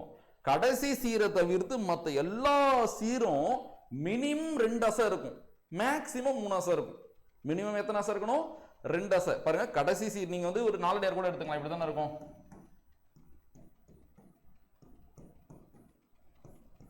இந்த கடைசி சீர் மட்டும் ஒரு அசை, மேல இருக்கிற மற்ற எல்லா சீரும் மினிமம் 2 அசை இல்லைன்னா 3 அசை. அந்த 3 அசையிலையும் லிங்க் இருக்கு. காய்ச்சீர், கனிச்சீர். காய்ச்சீர் தான் வரும், கனிச்சீர் வராது. இது நான் உங்களுக்கு அறகுறையா சொல்லிக் கொடுக்க விரும்பல. அது ஒரு தனி கடல். நான் சொல்லிட்டேன், அது ஒரு பெரிய வகுப்பாக தான் பார்க்க முடியும். டெட்டுக்கு எக்ஸாம் வரப்போ நான் அதை டீப்பாக நடத்துறேன். இப்போதைக்கு நான் சொல்றதை மட்டும் நீங்க தெரிஞ்சுங்க. அப்ப கடைசி சீர் ஒரு அசை, மற்ற எல்லா சீரும் மினிமம் 2 அசை, மேக்சிமம் 3 அசை இருக்கும். இப்பதான் ரூலுக்குள்ளே வரப்போறோம். உங்களுக்கு தெரியும்ல, நேரசை, நிறையசை, நேர்த்தியமான படிச்சிருப்பீங்கல்ல, கவனிக்கிறீங்களா? திருக்குறள்ல ஒரு சீரை நான் அப்படி அசை பிரிக்கிறேன். எனக்கு இது 2 அசை இருக்குன்னு வச்சுங்களேன், நான் இந்த இறுதி அசைக்கு வரணும். இங்க நேர் இருக்குன்னு வச்சுங்களேன், கண்டிப்பா அங்க நிறை தான் வரும். இது மாறவே மாறாது. 1330 திருக்குறள் நீங்க போய் செக் பண்ணி பாருங்க. திருக்குறள்ல ஒரு சீரை நீங்க அசை பிரிச்சுட்டீங்க, இங்க நேர் வந்துச்சுன்னா கண்டிப்பா அங்க நிறை தான் வரும். பாருங்க, ஈரசையா இருக்கணும். எத்தனை அசையா இருக்கணும்? ஈரசையா இருக்கணும். சோ இப்ப நேர் வந்தா அடுத்து என்னதான் வரும்? நிறை தான் வரும். சரி, இப்ப இங்க பிரிக்கிறீங்க, இங்க என்ன வந்திருக்கு? நிறை. அப்ப கண்டிப்பா அங்க நேர் தான் வரும். இதுதான் அமைப்பு. புரியுதா? சிம்பிளா. அப்ப திருக்குறள்ல ஒரு சீரை நான் அசை பிரிச்சுட்டேன். அது ஈரசை சீரா இருந்தா, எத்தனை அசை சீரா இருந்தா? ஈரசை சீரா இருந்தா நேர் வந்தா அடுத்தது சத்தியமா நிறை தான் வரும். நிறை வந்தா அடுத்தது நேர் தான் வரும். திருக்குறள்ல மூவசை சீர் ரேரா தான் வரும், ஈரசை சீர் தான் அதிகமா இருக்கும். அதுக்கும் காரணம் இருக்கு, எல்லாத்துக்கும் காரணம் இருக்கு. வகுப்பா பாத்துக்கலாம். சரியா? சரி, மூவாசை சீர் வந்தா எப்படி இருக்கும் கவனிக்கிறீங்களா? இப்ப மூவாசை சீர், இப்ப இந்த இடத்துல இருக்கிறது மூவாசை சீர்னு வச்சுங்களேன். மூவாசை சீர் வந்தாலே நேர்ல மட்டும்தான் முடியும். ஏன்னா வெண்பாவுல காய்ச்சீர் தான் வரும். சரியா? உங்களுக்கு மாச்சீர், விளச்சீர், காய்ச்சீர், கனிச்சீர்லாம் கேள்விப்பட்டிருப்பீங்களே. ஒரு ஈரசை சீர் நேர்ல முடிஞ்சா மாச்சீர், ஒரு ஈரசை சீர் நிறையில முடிஞ்சா விளச்சீர். மாச்சீர், விளச்சீர்னு சொல்லுவாங்க. அது போலதான் ஒரு மூவாசை சீர் நேர்ல முடிஞ்சா காய்ச்சீர், ஒரு மூவாசை சீர் நிறையில முடிஞ்சா கனிச்சீர். வெண்பாவில் கனிச்சீர்லாம் வராது, காய்ச்சீர் தான் வரும். நீங்க காய்ச்சீர் கனிச்சீர்னு ஒரு குழப்பிக்க சிம்பிளா நான் வச்சுங்க. மூவாசை சீர் வருது இல்ல, வரும். அது நேர்ல தான் முடியும், நேர்ல மட்டும்தான் முடியும். அப்ப மட்டும்தான் அடுத்ததும் நேர் வரும். இவ்வளவுதான் விஷயம். இந்த 3 அமைப்பை தவிர்த்து திருக்குறள்ல வேற அமைப்பே கிடையாது. இது எவ்வளவு கடினம் யோசிச்சு பாருங்க. அப்போ ஒரு சொல்ல அமைச்சிட்டு அடுத்த சொல்ல அமைக்கும் போது எவ்வளவு திங்க் பண்ணிருக்கணும் பாருங்க. இங்க என்ன மாதிரி எழுத்து பயன்படுத்தணும், அப்ப அதை பொறுத்து இங்க எழுத்து அமையணும். அப்ப பிற மொழிகளை இவ்வளவு வளமான ஒரு நூலை எழுதவே முடியாது. அப்ப தமிழ்ல சொல் வளம் இருக்கு, பொருள் வளம் இருக்கு. அதனாலதானே இவ்வளவு நுட்பமான ஒரு நூலை எழுத முடியுது. அப்ப இங்க ஒரு குறில் பயன்படுத்துறாருன்னா இங்க என்ன குறிலா நெடிலான ஒரு கட்டளை இங்க இருக்குல்ல. அப்ப மலையை குறிக்கிற பல பெயர்கள் இங்க இருக்கு. நான் மலைன்னு தான் பயன்படுத்தணும் அவசியம் இல்லை, நகம்னு பயன்படுத்தலாம். சரியா? விருப்பம்னு பயன்படுத்தலாம். ஸோ இது மாதிரி எவ்வளோ பேர்கள் இருக்குல்ல. இதை இன்னுமே தெளிவாக புரிய வைக்கிறோம் பாருங்க. ஒன்றும் இல்லை, சிம்பிளாக நீங்கள் புரிஞ்சுக்கலாம். திருக்குறளில் ஒரு சீர் இருக்குன்னு வச்சுங்களேன். இந்த சீரை நான் அசை பிரிக்கிறேன். எனக்கு எத்தனை அசை இருக்கு? 2 அசையா இருக்குன்னு வச்சுங்களேன். இப்போ இங்கே நேர் வருதுன்னா அடுத்த சீரோட முதல்ல நிறை தான் வரும். திருக்குறளில் ஒரு சீர் இருக்குன்னு வச்சுங்களேன், நான் அதை அசை பிரிக்கிறேன். இங்கே நிறை வருதுன்னு வச்சுங்களேன், இங்கேயும் என்ன வரும்? நேர் தான் வரும். நீங்கள் நல்லா கவனிக்க வேண்டியது என்னது? ஈரசை சீர், ஈரசை சீர். புரியுதா? இது எத்தனை அசை வேணா இருக்கலாம். புரியுதா? இப்போ இது 2 அசையா இருக்கலாம், இல்லை 3 அசையா இருக்கலாம். இது 2 அசையா இருக்கலாம், இல்லை 3 அசையா இருக்கலாம். எனக்கு தேவை என்னது? தலை. அதான் தலை கான்செப்ட். சரியா? ஸோ சீர்ல இந்த இறுதி அசையும் அந்த அடுத்த சீர்ல முதல் அசையும் பொருந்துறதான் தலை. சரி, இப்போ நீங்க நமக்கு தேவையில்லை, ஜஸ்ட் நீங்க இதை மட்டும் புரிஞ்சுங்க. ஸோ இப்போ இங்க இறுதியில ஈரசையா இருந்த நேர் இருந்தால் அடுத்தது நிறை தான், ஈரசையா இருந்த நேர் இருந்தால் அடுத்து நேர் தான். அடுத்தது பாருங்க, 3 மெத்தட் மட்டும்தான். ஸோ இந்த சீர்ல 3 அசை இருந்தா நேர்ல மட்டும்தான் முடியும். திருக்குறள்ல நீங்க போய் பாருங்க, 1330 திருக்குறள்ல ஏதோ ஒரு திருக்குறள் எடுத்து ஒரு சீர் இருக்கும் எடுத்துங்க. அது 3 அசையா இருந்தா கண்டிப்பா இறுதியில நேர் தான் வரும், நிறை வர வாய்ப்பே கிடையாது. சரியா? அப்படி நேர் வரும்போது மட்டும்தான் இங்கேயும் நேர் வரும். இந்த 3 அமைப்பை தவிர்த்து வெண்பா நூல்களை வேற அமைப்பே இருக்காது. சரியா? இவ்வளவுதான் அமைப்பு. ஈரசையா இருந்து நேர் வந்தா அடுத்தது நிறை, ஈரசையா இருந்து நிறை வந்தா அடுத்தது நேர், 3 அசையா வந்தா நேர் தான் முடியும், அடுத்ததும் நேர் தான் வரும். அடுத்தது வர்றது எத்தனை இதாவனா இருக்கலாம், 2ஆ இருக்கலாம், இல்லை 3ஆ இருக்கலாம். இதுதான் கான்செப்ட். இதை வச்சு நான் உங்களுக்கு இப்போ கிளியரா புரிய வைக்கிறேன் நம்ம அளபடைய. ஓகேவா? ஸோ திரும்ப சொல்லிட்டேன், நேரசை, நிறையசை. ஸோ அப்போ நான் அதில் என்னென்ன அமைப்புன்னு நம்ம பார்த்தோம். குறில் ஒற்று, நெடில் ஒற்று, இருகுறில் ஒற்று, குறில் நெடில் ஒற்று. அந்த அசையை வச்சு நம்மளுக்கு இப்போ வந்து அசை பிரிக்க தெரியும். அப்படி பிரிக்கும் பொழுது இங்கே நேர் வந்துச்சுன்னா அடுத்து நிறை, இங்கே நிறை வந்துச்சுன்னா அடுத்து நேர், 3 அசையாக தான் நேர், அடுத்தது நேர். சரி ஓகே, ரெண்டாவது லேயர் உள்ள போயிடலாமா? சரி, நம்ம இந்த ஒயிட் போர்டை நான் எழுதுனல அதிலே வச்சு சொல்லித்தரேன். அடுத்தது பிடிஎஃப் உள்ள போகலாம். எல்லாத்துக்கும் இப்போ ஒரு விளக்கம் கிடைக்கும், பார்க்குறீங்களா? சரி, ஒரு திருக்குறளை எழுதி புரிய வைக்கிட்டா? திருக்குறள்லேருந்து ஆரம்பிச்சிடலாம்.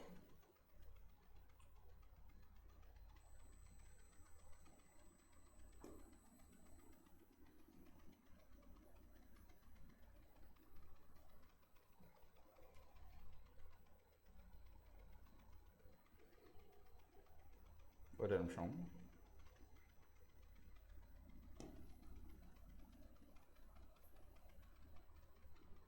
ஏன்னா இங்கே எதனா உங்களுக்கு மேலே டக்குன்னு புரிய வைக்கலாம், அதுக்கு தான், வேறு எதுவும் இல்லை.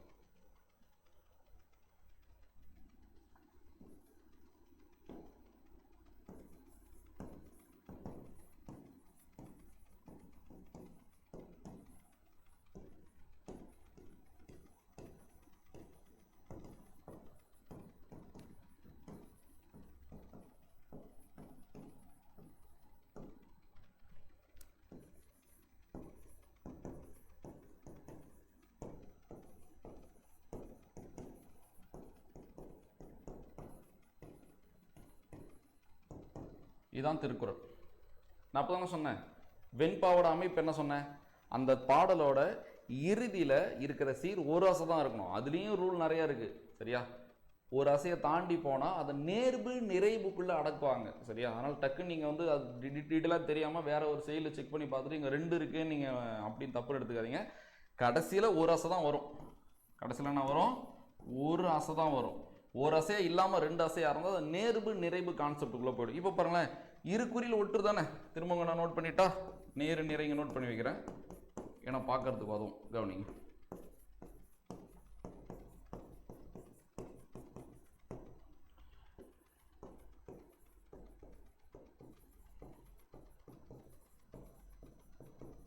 சரியா?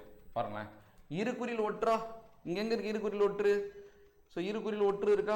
அப்போ ஒரு அசைன்னு சொன்னால இது நிறைய அசையா? இப்போ நான் என்ன ரூல் சொன்னேன்? ஒரு வெண்பாவில் இறுதி சீர் ஒரு அசை வரும். அதை தவிர்த்து வேற எந்த சீரும் ஒரு அசை வந்துடவே கூடாதுன்னு சொன்னல. பார்க்கறதுக்கே சின்னதா இருக்கு தெரியுமா? பார்க்கறதுக்கு ஒன்றா சின்னதா இருக்கும். அது 2 அசை தெரியுமா? எப்படி அது 2 அசை? பாருங்களேன், நெடில் தானே இது. ஸோ இப்போ நெடில் ஒரு அசை பிரிக்கலாமா? பிரிக்கலாம். நான் நெடில் குறில் அசை இருக்கா? நீங்களே சொல்லுங்க. இங்க நெடில் குறில் இருக்கா? இருக்காது. குறில் நெடில் இருக்கும், ஆனால் நெடில் குறில் இருக்காது. அப்ப இந்த ஆயை என்பதை நீங்க எப்படிதான் அசை பிரிச்சாகணும்? 2 அசையா தான் பிரிச்சாகணும். இதுதான் வெண்பா.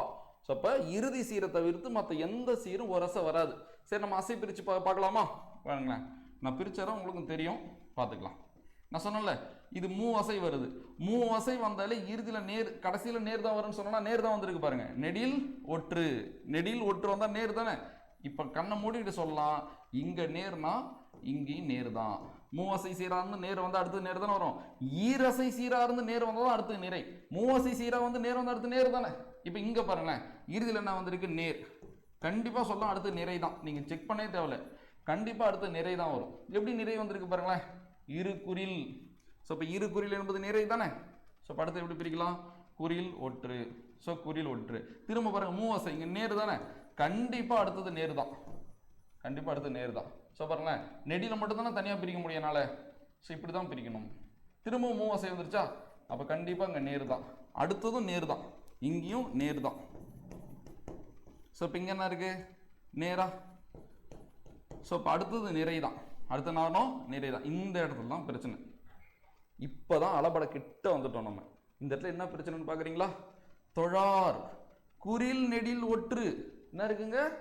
குறில் நெடில் ஒற்று. நல்லா கவனிங்க, எங்க இருக்கு குறில் நெடில் ஒற்று? குறில் நெடில் ஒற்று. இப்போ அது ஒரு அசை ஆயிடுச்சா? அப்ப இப்படி இருந்தா திருக்குறளை ஏற்றி இருக்க முடியாது. இன்னைக்கு ஒரு படம் எடுத்ததுக்கு அப்புறம் சென்சார் போர்டுக்கு போய் சென்சார்ல செக் பண்ணிட்டு ஓகேனா தான் வெளியிடுறாங்க. அன்னைக்கு யார் பாடல் எழுதினாலும் தமிழ் சங்கத்துல போய் சொற்குற்றம் பொருட்குற்றம் இருக்கான்னு செக் பண்ணிட்டு தானே அது அரங்கேற்றம் பண்ணி வெளியிடுவாங்க. அப்ப திருக்குறள்ல குற்றம் இருக்க வாய்ப்பே கிடையாது தானே. அப்ப திருக்குறள்ல வெண்பாவில் இறுதி சீரை தவிர்த்து வேற எந்த சீரும் ஒரு அசை இருந்துடக்கூடாது. இப்ப இங்க ஒரு அசை இருக்குல்ல, இப்ப அசை குறையுதா? அசை குறையுதா இல்லையா? இது பேர் தான் நான் சொன்னேன் செய்யுளி செயல்படல ஓசை குறையும்னு. ஓசை தான் அசை. புரியுதா அப்போ உங்களுக்கு? ஓசை ஈக்குவல் டு அசை. நம்ம தான் ஆல்ரெடி படிச்சு வச்சிருக்கோமே. செய்யுளி செயல்படல ஓசை குறையுமா குறையாதா? குறையும். எப்படி குறையுதுன்னு இப்ப பாருங்க. இது குறையுதா? அசை குறையுதா? அசைனா ஓசை, அசைனா ஓசை, அதான் அசையால தானே ஓசையே, புரியுது இல்ல? அப்ப இங்க குறையுது இல்ல.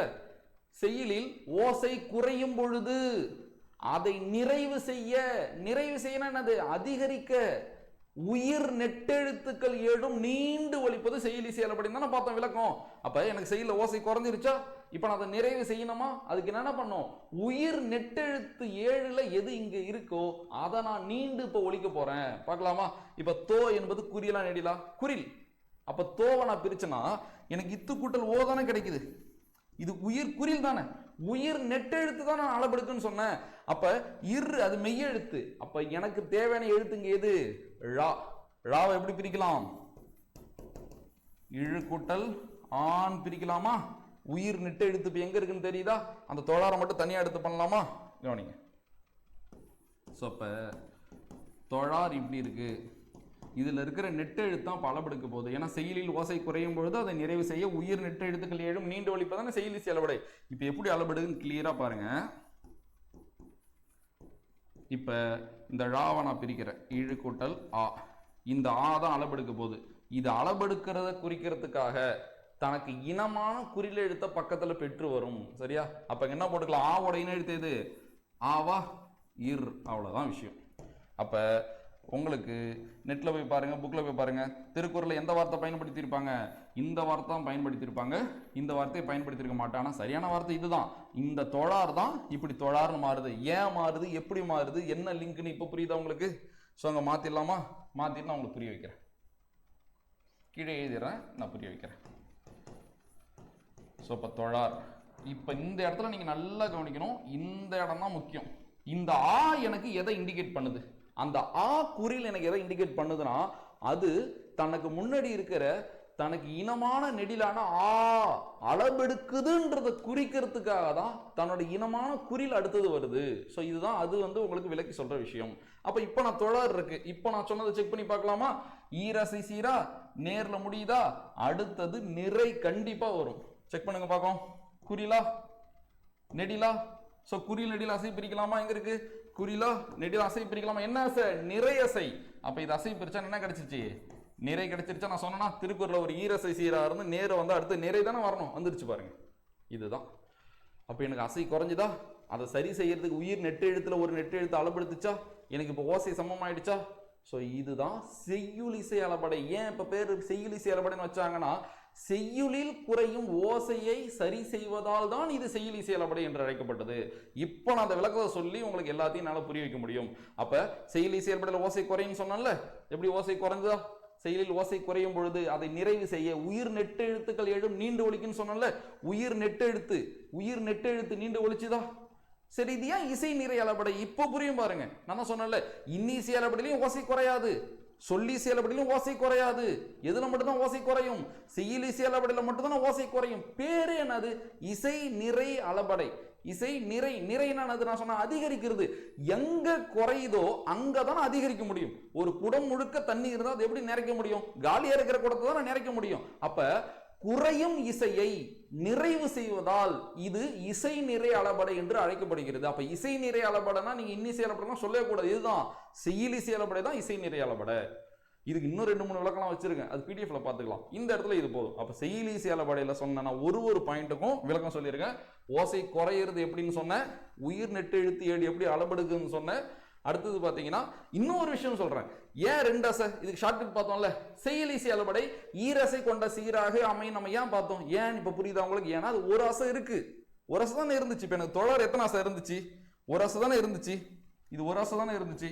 அப்ப ஓசையை நான் அதிகரிக்கிறப்ப அந்த ஒண்ணு எப்படி மாறும்? 2ஆ மாறும். அதனாலதான் லிங்க் நம்ம என்ன வச்சோம்? செய்யுளிசை அளபடை ஈரசை கொண்ட சீராக அமையும் சொன்னோம். அப்ப நான் சொன்ன அந்த 3 லிங்க்குக்கும் விளக்கம் சொல்லிட்டேன். ஓசை குறையிறதுனா எப்படின்னு பார்த்தோம், உயிர் நெட்டு எழுத்து ஏடு எப்படி அளபெடுக்குதுன்னு பார்த்தோம், ஏன் ஈரசை சீருன்னு நம்ம பார்த்திருக்கோம். இதுதான் என்ன அளபடை? செய்யுளிசை அளபடை. அடுத்து இன்னிசை அளபடை போயிடலாமா? பிடிஎஃப்ல இன்னும் 2-3 திருக்குறள் வச்சிருக்கேன். இது இல்லாம இன்னும் வேற நிறைய லிங்க் இருக்கு, அது அடுத்தது பார்க்கலாம். அடுத்து இன்னிசை அளபடை. இதுல ஓசை குறையாது, ஆனா குறில் நெடில அளபெடுக்கும். செயலில் ஓசை குறையாத போதும் குறில் நெடிலாக அளபெடுப்பது இன்னிசை அளபடை. இனிய ஓசைக்காக அளபெடுப்பது இன்னிசை அளபடை. இங்க அசையெல்லாம் குறையாது, ஓசையெல்லாம் குறையாது, எல்லாம் கரெக்டா தான் இருக்கும். இதுக்கு ஒரு திருக்குறள் பார்க்கலாமா? இங்கே இதுவும் அழைச்சிட்டு இங்கேயே பார்க்கலாம்.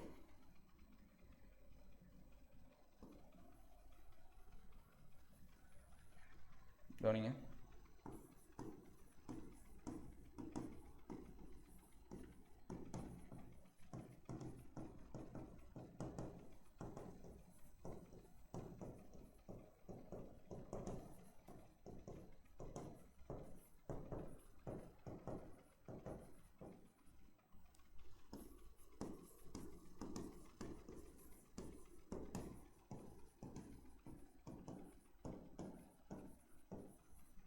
மழை ஒரு அசையா குறி நெடில், மற்ற எதுவும் ஒரு அசை இருக்காது. டக்கு டக்குன்னு அசை பிரிச்சுறேன். 2 ஒற்றை எழுத்து இருந்தால் ஒரே ஒற்றை எழுத்த கணக்கில் எடுத்துக்கலாம்.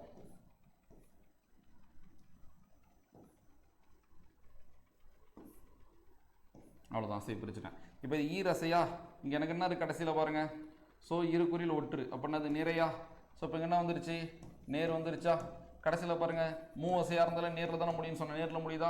அடுத்தது நேர் வருதா? ஸோ இப்போ இங்கே மூவசையாக இருந்தாலும் நேரில் தானே முடியும்னு சொன்னேன். அடுத்தது நேர் வருதா? ஈரசையாக இருந்து இங்கே நேரில் முடிஞ்சிருக்கா? அப்போ அடுத்தது நிறை தான் வரும். அப்படியே வந்து பாருங்கள், நிறை வருதா? சரி, இப்போ இங்கே என்ன இருக்குது, நிறை இருக்கா? அடுத்து நேர் தான் வரும், வருதா? சரி, இங்கே என்ன இருக்குது, நேர் தான் இருக்குது. அடுத்து என்ன வரும், நிறைய வருதா?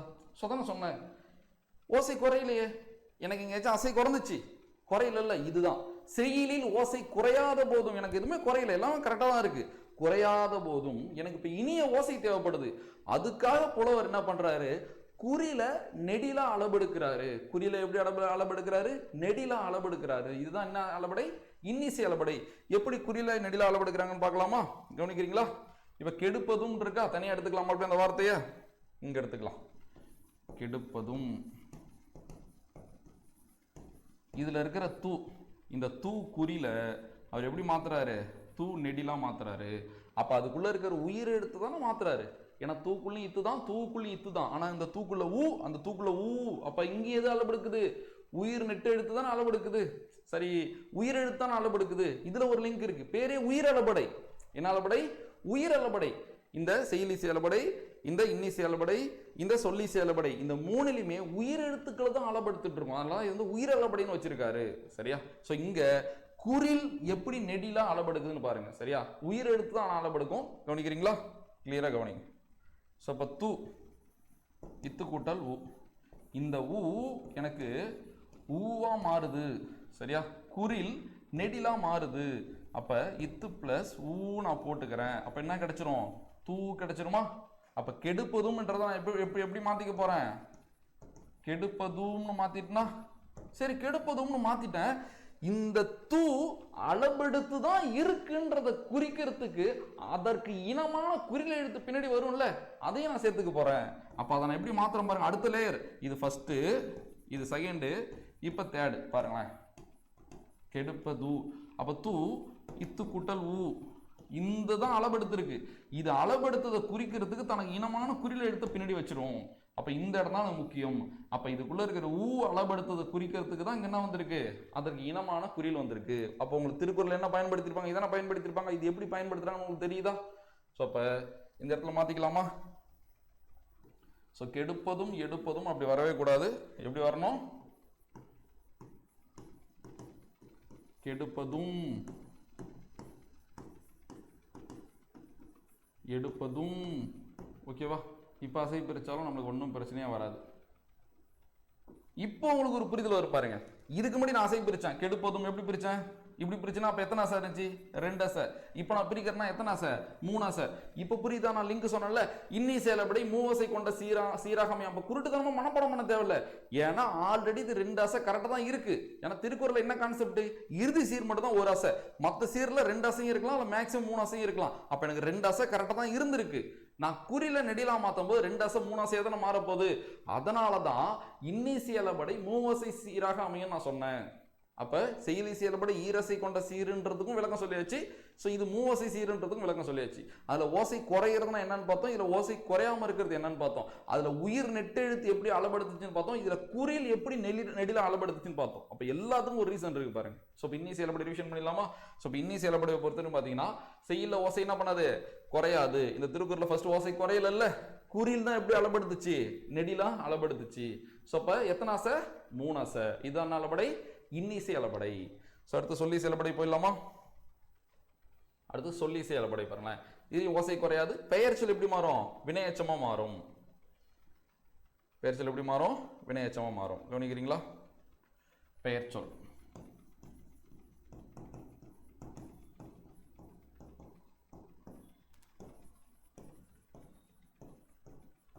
வினையச்சம். சரி, ஒரு பெயர் சொல். ஸோ எடுத்துக்கலாமா? நசை. நசைனா விருப்பம்னு அர்த்தம். நசைனானது விருப்பம். நான் இது இன்னும் டெப்தா பிடிஎஃப்ல சொல்றேன். சரியா? நசைனானது விருப்பம். ஒரு புலவர் தன்னோட பாடல்ல நசைன்னு பயன்படுத்துறாரு. நசைனா விருப்பம்னு அர்த்தம். அவருக்கு அதுல திருப்தி இல்லை. விருப்பம் என்பது ஒரு பெயர் சொல். விருப்பம் என்பது ஒரு பெயர் சொல். அந்த பெயர் சொல் அவர் எப்படி மாத்த விரும்புறாரு, ஒரு வினையச்சமா மாத்த விரும்புறாரு. அப்ப என்ன பண்றாரு, நசை என்பதை நசையின் மாத்திக்கிறாரு. அப்ப விருப்பம் என்பது விரும்பின் மாறும்ல.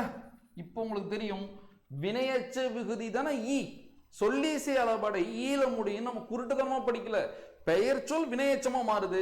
வினையச்ச விகுதி எது, ஊவும் ஈயும் தான் வினையச்ச விகுதி. அப்ப அந்த ஈ தான் முக்கியம். அப்ப ஒரு அளபடை ஈல முடிஞ்சா அது ஒரு வினையச்சம்னு அர்த்தம். அப்ப எது வினையச்சம், சொல்லீசை அளபடை தான் வினையச்சம். அதுதான் பெயர் சொல் வினையச்சமா மாத்துது.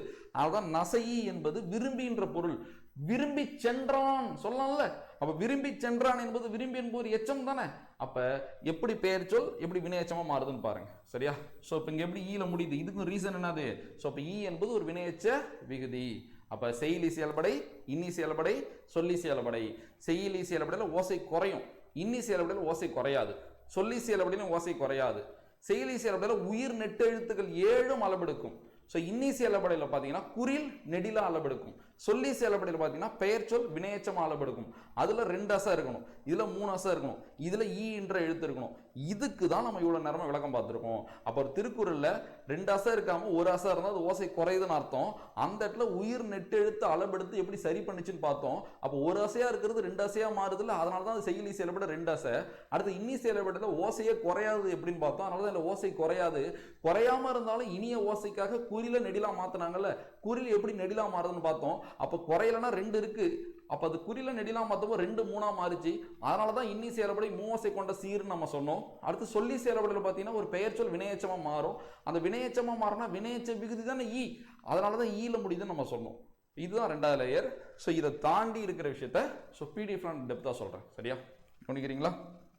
பிடிஎஃப்க்கு போயிடலாமா? ஸோ உயிரளபடை ஒற்றளபடை தனி, அது ஈஸி தான், அது பார்த்துக்கலாம். இதை ஃபர்ஸ்ட் நம்ம முடிச்சிடலாம். உயிரளபடை கிளியரா முடிச்சிடலாம். அளபடை அளவு பிளஸ் எடை, அளவு பிளஸ் எடை.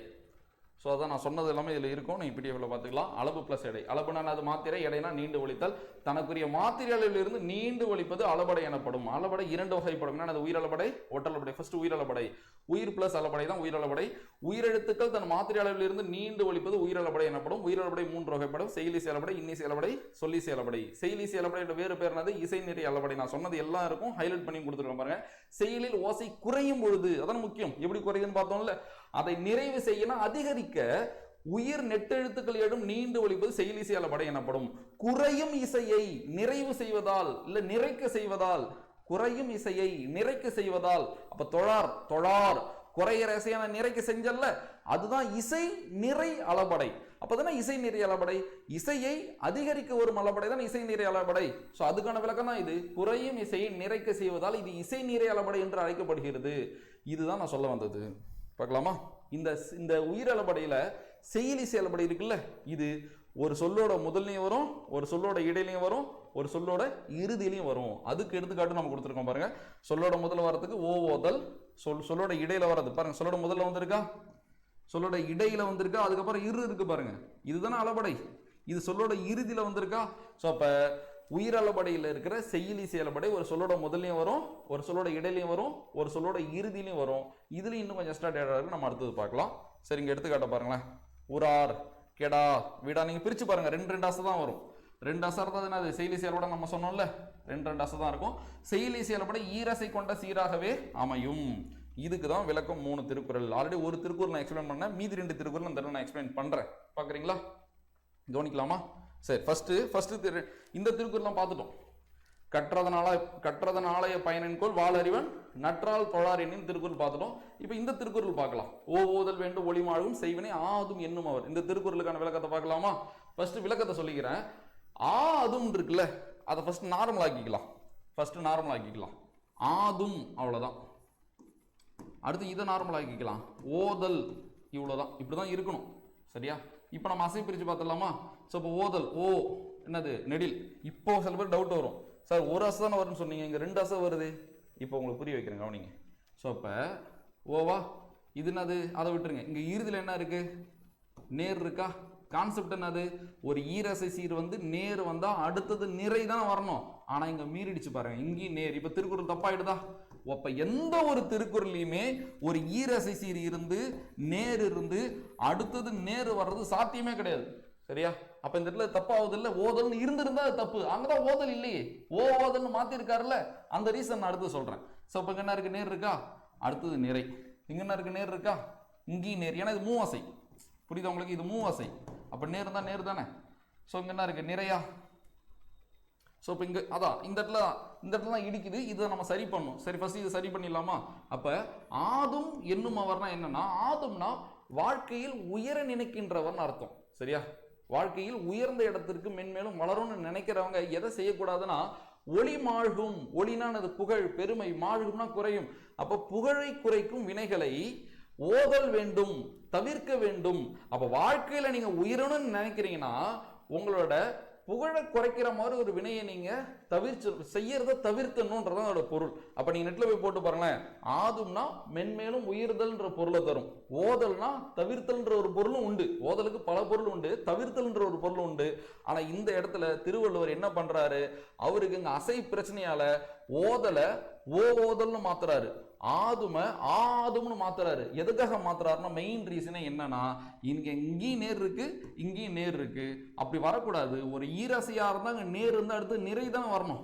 அப்ப என்ன பண்றாரு, இந்த இடத்துல அளபடைய பயன்படுத்துறாரு. எனக்கு தேவைங்க அசையில பிரச்சனை இருக்கு தானே, அசை எனக்கு வந்து பிரச்சனை. அப்ப அதை சரி செய்யணும். சரியா? இப்ப என்ன பண்றாரு பாருங்களேன். சோ இந்த இடத்துல அளவெடுக்கிறாரு. எது அளவெடுக்குது, உயிர் நெட்டெழுத்து 7 அளவெடுக்குதா? செயல் ஓசை குறையும் போது சில பேருக்கு தோணும், சார் இங்க தான் ஓசை குறையிலையே, கரெக்டா தானே இருக்கு. கரெக்டா இருந்தாலும் எனக்கு தேவையானது இல்லைல்ல, அப்ப குறைகிறதான சமம். அப்ப செயலில் ஓசை குறையும் பொழுது அதை நிறைவு செய்ய உயிர் நெட்டெழுத்து 7. இங்க எது நெட்டெழுத்து, ஓ தானே. அப்ப அந்த ஓ அளவெடுக்கிறத குறிக்கிறதுக்கு அது இனமான குறியில பின்னாடி போட்டுக்கலாமா? இப்ப எனக்கு ஓ ஓதல்னு வந்துருச்சா? இப்ப இந்த ஓ ஓதல நான் அசை பிரிக்கிறேன் பாருங்களேன். ஓ நெடில் தனியா பிரிச்சுட்டேன், இரு குறில் ஒற்று. இப்ப இதுக்கு என்ன அசை, நிறை. ஒரு சீரனை அசை பிரிக்கிறேன், அது ஈரசை சீரா இருந்து லாஸ்ட்ல நிறை வந்தா அடுத்தது நேர் வந்தா ஏத்துக்கலாம் தானே. இப்ப சரியாயிடுச்சா? ஸோ அப்போ ஒரு ஈரசை சீரா இருக்கு, நான் அசை பிரிக்கிறேன், எனக்கு இறுதியில் என்ன வந்துருச்சு, நிறை வந்துருச்சு. அப்போ அடுத்தது நேர் இருந்தா ஓகே தானே. ஸோ இப்போ சரியாயிடுச்சு. இவ்வளோ விஷயம் இருக்கு அந்த திருக்குறளை பார்த்துங்க. அதே போல தான் இங்கேயுமே. இப்போ லாஸ்ட்ல என்ன இதில் முடிச்சேன் நான், நிறை. கரெக்டா? இப்போ ஆதும் இருக்கா, இப்போ நான் ஆவை மட்டும் பிரிச்சா இது நேர் தானே. ஸோ இப்போ அங்கே நிறையில் முடிஞ்சா அங்கே நேரு, இது என்னது நிறை, அடுத்தது நேரு. கரெக்ட் ஆயிடுச்சா? ஸோ இப்போ இவ்வளோ விஷயத்துக்காக தான் அந்த அளபடையை பயன்படுத்துறாங்க. அதே போல தான் இங்கேயுமே படாப்பறை. ஸோ படாப்பறைன்னு இருக்கா. ஸோ இப்போ அங்கே வெறும் எப்படி தான் இருந்திருக்கணும், ஸோ படா. ஸோ இவ்வளோதான் இருந்திருக்கணும். ஓகேவா? இப்படி படான்னு இருந்தா என்னது, குறில் நெடில் ஒரே அசையாயிடுது இல்லை. அப்போ அங்கே இங்கே எது நெட்டு எழுத்து டா, டாக்குள்ள இருக்கிற ஆ அளபெடுக்குது. அளபெடுத்தனால இந்த ஆ வந்து 2 அசையா மாறுது. ஸோ அப்போ சொல்லோட முதல்லையும் வருது, சொல்லோட இந்த திருக்குறள் சொல்லோட இடையிலையும் வருது, இங்க சொல்லோட இறுதிலையும் வருது. அப்ப செய்யுளி செயல்பாடு எங்க வரும், ஒரு மொழிக்கு முதல்லையும் வரும், ஸோ ஒரு மொழியோட இடையிலையும் வரும், ஸோ ஒரு சொல்லோட இறுதியிலையும் வரும். ஸோ 3 திருக்குறளும் அதுக்கான எடுத்துக்காட்டு தான். அடுத்து இன்னி செயல்பட போயிடலாமா? ஸோ இது ஒன்று நீ குழப்பிக்க தேவையில்லை. இந்த இடம் உங்களுக்கு புரியும் நம்பர். ஏன்னா இது அதிகபட்சமான புரிதல். யாப்பு இலக்கணம்லாம் படிச்சுட்டா இது அவ்வளோ சூப்பராக புரிய வைக்கலாம். யாப்பு இல்லாமல் இதை புரிய வைக்கிறது தான் கொஞ்சம் கஷ்டம். அதுக்கு தான் நான் சில பேசிக் மட்டும் நான் சொல்லியிருந்தேன். அந்த விதி எனக்கு தப்பாவதா, அந்த விதியை நான் தப்பா இருந்தா ஓசை குறையுதுன்னு அர்த்தம். இப்ப நான் தப்பை சரி செய்யறேன், சரி செய்யறதுக்கு நான் என்ன பயன்படுத்துறேன், உயிர் நெட்டெழுத்து தானே நான் அளவெடுக்கிறேன். அப்ப இந்த ஓ இங்க அளவெடுத்துச்சு, இங்க ஆ அளபெடுத்துச்சு, இங்க எது அளபெடுத்துச்சு, இங்க ஆ அளபெடுத்துச்சு. அப்ப உயிரெழுத்துக்கள் அளபெடுக்கிறதுனால தான் இது உயிரளபடையில நான் வச்சிருக்கேன். சரியா? அடுத்து இன்னிசை அளபடை. ஸோ ஓசை குறையாத இடத்துல குறில் நெடில அளபெடுக்குமா? ஸோ இதுக்கு இதுதான் நாங்கள் சொன்ன விளக்கம் தான், இதுக்கு எக்ஸ்ட்ரா எதுவும் இல்லை. சரியா? சொல்லி செயல்படை. செயலில் ஓசை குறையாத இடத்திலும் பெயர் சொல் வினையச்ச பொருள் தரும் பொருட்டு அளபெடுப்பது சொல்லி செயல்படை எனப்படும். சரியா? செயலில் ஓசை குறையாத போதும் பெயர் சொல் வினையச்ச பொருள் தரும் பொருட்டு, அதான் வினையச்சமா அளபெடுக்கிறது சொல்லி செயல்படை. ஒரு சொல் இன்னொரு சொல்லா மாறுறதுனால இதுக்கு பேர் சொல்லி செயல்படை. சரியா? இதுக்கான எடுத்துக்காட்டு வரணும். உரநசையி, வரநசையி, குடிதழி, அடிதழி. இதை நான் திருக்குறள் மூலமா புரிய வைக்கிறேன். ஆல்ரெடி நான் சொன்னதுதான். நசைனா விருப்பம், புலவர் அதை நசையின் பயன்படுத்திக்கிறார். அப்ப விரும்பி, இது எச்சம், இது ஒரு பெயர் சொல். தழினா தழுவுதல். தழுவுதல் என்பது ஒரு தொழிற்பெயர். பெயர் சொல் 6 வகைப்படும்ல, பொருட்பெயர், இடப்பெயர், காலப்பெயர், சினைப்பெயர், பண்பு பெயர், தொழிற்பெயர்னு. அப்ப இது ஒரு பெயர் சொல். ஆனா தழியின் மாத்தும் போது தழுவின் மாறிடுது. தழுவி சென்றான், அப்ப இது ஒரு வினையச்சமா? விரும்பி சென்றான். ஒரு எச்சம் வினையை கொண்டு முடிந்தால் வினைச்சம் தானே. அப்ப சென்றான் என்பது வினைச்சொல் தானே. அப்ப தழுவி சென்றான் என்பது இது ஒரு வினைச்சம் தானே. அப்ப பெயர் சொல் வினையச்சமா மாறுறதுதான் சொல்லி செயல்படை. ஒரு சொல் இன்னொரு சொல்லா மாறுது இல்ல. இதுக்கும் நான் திருக்குறள் மூலமா விளக்கம் சொல்லுங்க. இவ்வாறு ஒரு சொல் மற்றொரு சொல்லாக திரிவதற்காக அளபெடுப்பது சொல்லி செயல்படை. ஒரு சொல் மற்றொரு சொல்லாக திரிவதற்காக அளபெடுப்பது சொல்லி செயல்படை. சொல்லி செயல்படை ஈ என்ற எழுத்தை கொண்டு முடியும். எடுத்து திருக்குறள் பாருங்களேன். உரநசை உள்ளம் துணையாக சென்றார், வரணசை இன்னும் உளேன். இதோட பொருள் என்னன்னா, உரனா வலிமை. சரியா? இப்ப இந்த இடத்துல நசைன்னு அவர் பயன்படுத்தாம நசைன்னு மட்டும் பயன்படுத்தி இருந்தாருன்னா இந்த திருக்குறளோட பொருளே புரிஞ்சிருக்காது. இப்ப ஈ இல்லைன்னு வச்சுங்களேன். உரன் நசைனா என்னன்னா வலிமை விருப்பம்னு அர்த்தம். உரன்னா வலிமை, நசைனா விருப்பம். சரியா? வலிமை விருப்பம், உள்ளம்னா ஊக்கம். ஊக்கத்தை துணையாக கொண்டு சென்றார். ஒரு தலைவன் வலிமையை விரும்பி, பாருங்க சொல்லும் போதே வலிமையை விரும்பி தானே வருது, எச்சம் தானே வருது. ஆனா அங்க விருப்பம் நம்ம பயன்படுத்தி ஆகணும், அதான் கட்டுப்பாடுன்னு வச்சுங்களேன். அப்ப வலிமை விருப்பம், ஊக்கத்தை ஒருத்தன் வந்து தான் வலிமையை நம்பி ஊக்கத்தை துணையா கொண்டு போருக்கு போறான், வெளிநாட்டுக்கு போறான். அவன் வருவான் நம்பி இங்க தலைவி காத்திருக்காங்க. வரன் நசையி, அவன் வருவான்னு விரும்பி இன்னும் உள்ளேன், இன்னும் நான் இருக்கேன்னு சொல்றாங்க. அப்ப அந்த இடத்துல எனக்கு நசைன் பயன்படுத்துறேன்னா அந்த ஒரு தொடர் வந்து எனக்கு முழுமை அடையாது. நசைன் பயன்படுத்தினா, இதுவே நான் நசையின் பயன்படுத்தினா அந்த இடத்துல எனக்கு தொடர்ற இணைப்பு கிடைக்கும். அப்ப எப்படி இணைப்பு கிடைக்குது பாருங்களேன். இப்ப நான் அந்த ஈயை கொண்டு வந்துறேன்னு வச்சுங்களேன். இப்ப ஈயை நான் கொண்டு வந்தேன். இப்ப பொருள் பாருங்களேன். வலிமையை விரும்பி ஊக்கத்தை துணையாக கொண்டு சென்றான். யாரு? தலைவன். வருவான் என விரும்பி, அவன் வருவான் என விரும்பி இன்னும் உளேன். அப்ப அந்த இடத்துல எனக்கு ஒரு பெயர் சொல்லா இருந்தா பொருள் முழுமை அடையாது. அந்த பெயர் சொல்ல நான் வினையச்சமா மாத்தினா எனக்கு பொருள் முழுமை அடையும். இங்கேயும் அது போலதான் பாருங்க. குடித்தடி, இப்ப ஏன் இக்கு போட்டிருக்காங்க? இகரை ஈற்று வினையச்சத்தை வல்லின மிகும் தானே. வல்லின உயிர் எழுத்திருந்தானே வல்லின மிகும். இங்க கா வரிசை இருக்கிறனால இங்க இக்கு போட்டாங்க. இங்க நீ வரிசை இருக்கு, அதனால வல்லின மிகாது. ஏன்னா மெல்லினம் தான் மிகாது, வல்லினம் தான் மிகும். சரி, அது இருக்கட்டும். இப்ப பொருளை பாருங்களேன். இப்ப இங்க ஈ இல்லைன்னு வச்சுங்களேன். குடித்தழி, குடித்தழினா குடிமக்கள் தழுவுதல்னு அர்த்தம். அடி தழினா அர்த்தம் அடி தழுவுதல்னு அர்த்தம். அப்ப குடிமக்கள் தழுவுதல்ன்ற போது அந்த பொருளை முழுமை அடையாது. இப்ப நான் ஈயை கொண்டு வந்து வச்சுங்களேன். குடிமக்களை தழுவி செங்கோல் நடத்தும் மன்னன். அப்ப குடிமக்களை தழுவினா அவங்கள பாதுகாத்து, அவங்கள பேணி, அவங்க குற்றத்தெல்லாம் ஆராய்ஞ்சி, அவங்களுக்கு நல்லது செஞ்சு, அப்ப தழுவி. அப்ப தழுவுதல்ன்ற போது அது வந்து ஒரு இறுக்கமா இருந்துருது. தழுவின்னும் போதுதான் அந்த பொருள்கள்லாம் இணைந்து நம்மளுக்கு வந்து ஒரு விளக்கம் ஈஸியா கிடைக்குது. அப்ப குடிமக்களை தழுவி கோலோச்சும் மாநில மன்னன். அடித்தழி, அடித்தடினானது அவன் பாதத்தை தழுவி நிற்கும் உலகு. சரியா? சொதன பொருள். ஸோ அப்ப அந்த இடத்துல எனக்கு ஒரு பெயர் சொல்லா இல்லாம வினையச்சமா இருந்தா பொருள் முழுமை அடையும். ஸோ இதனாலதான் ஒரு சொல்ல இன்னொரு சொல்ல மாத்துறாங்க. இது என்ன அளபடை? சொல்லிசை அளபடை. ஸோ அப்ப செயலிசை அளபடை, இன்னிசை அளபடை, சொல்லிசை அளபடை மூணுமே பார்த்துருக்கோம். எக்ஸ்ட்ரா டேட்டாவை பார்த்துட்டு நான் இது ஒரு ஷார்ட் நோட்ஸா எடுத்துறேன். கவனிக்கிறீங்களா? உயிர் நெட்டெழுத்துக்கள் நீண்டு ஒலிக்கும். இதனை குறிக்க நெட்டெழுத்துக்களின் இனமான குற்றெழுத்துக்கள் அவற்றின் பின்னால் வரும். இதுவே உயிரளபடை எனப்படும். ஸோ உயிரளபடைக்கான ஃபைனல் எடுத்துக்காட்டு விளக்கம் பாருங்களேன். உயிர் நெட்டெழுத்துக்கள் நீண்டு ஒலிக்கும். அதனை குறிக்க நெட்டெழுத்துக்களின் இனமான குற்றெழுத்துக்கள் அவற்றின் பின்னால் வரும். ஒரு எடுத்துக்காட்டு எடுத்துங்களேன். ஓதல். எனக்கு இதுதான் அளபெடுத்திருக்கு. இது அளபெடுத்ததை குறிக்கிறதுக்கு தான் அது இனமான குறில் எழுத்து பின்னாடி வருது. அப்ப இந்த குறில் எழுத்தை வச்சு நான் புரிஞ்சுக்கணும், ஓ இது அளபெடுத்திருக்குன்னு. அதே தான் இதுலயுமே, தொழாறுலயும் அதே தான். எனக்கு இங்க ழா இழுக்கூட்டல் ஆ, இதுக்குள்ள இருக்கிற ஆதான் அளபெடுத்திருக்கு. இது அளபெடுத்ததுன்றதை குறிக்கிறதுக்கு தான் இனமான குறில் எழுத்து பின்னாடி வந்திருக்கு. ஸோ அதுதான் இங்க சொல்றாங்க. உயிரளபடையின் மாத்திரை அளவு 3 மாத்திரை ரொம்ப ரொம்ப ரொம்ப முக்கியமானது. சரியா? உயிரளபடையோட மாத்திரை அளவு 3 மாத்திரை. எப்படி 3 மாத்திரை?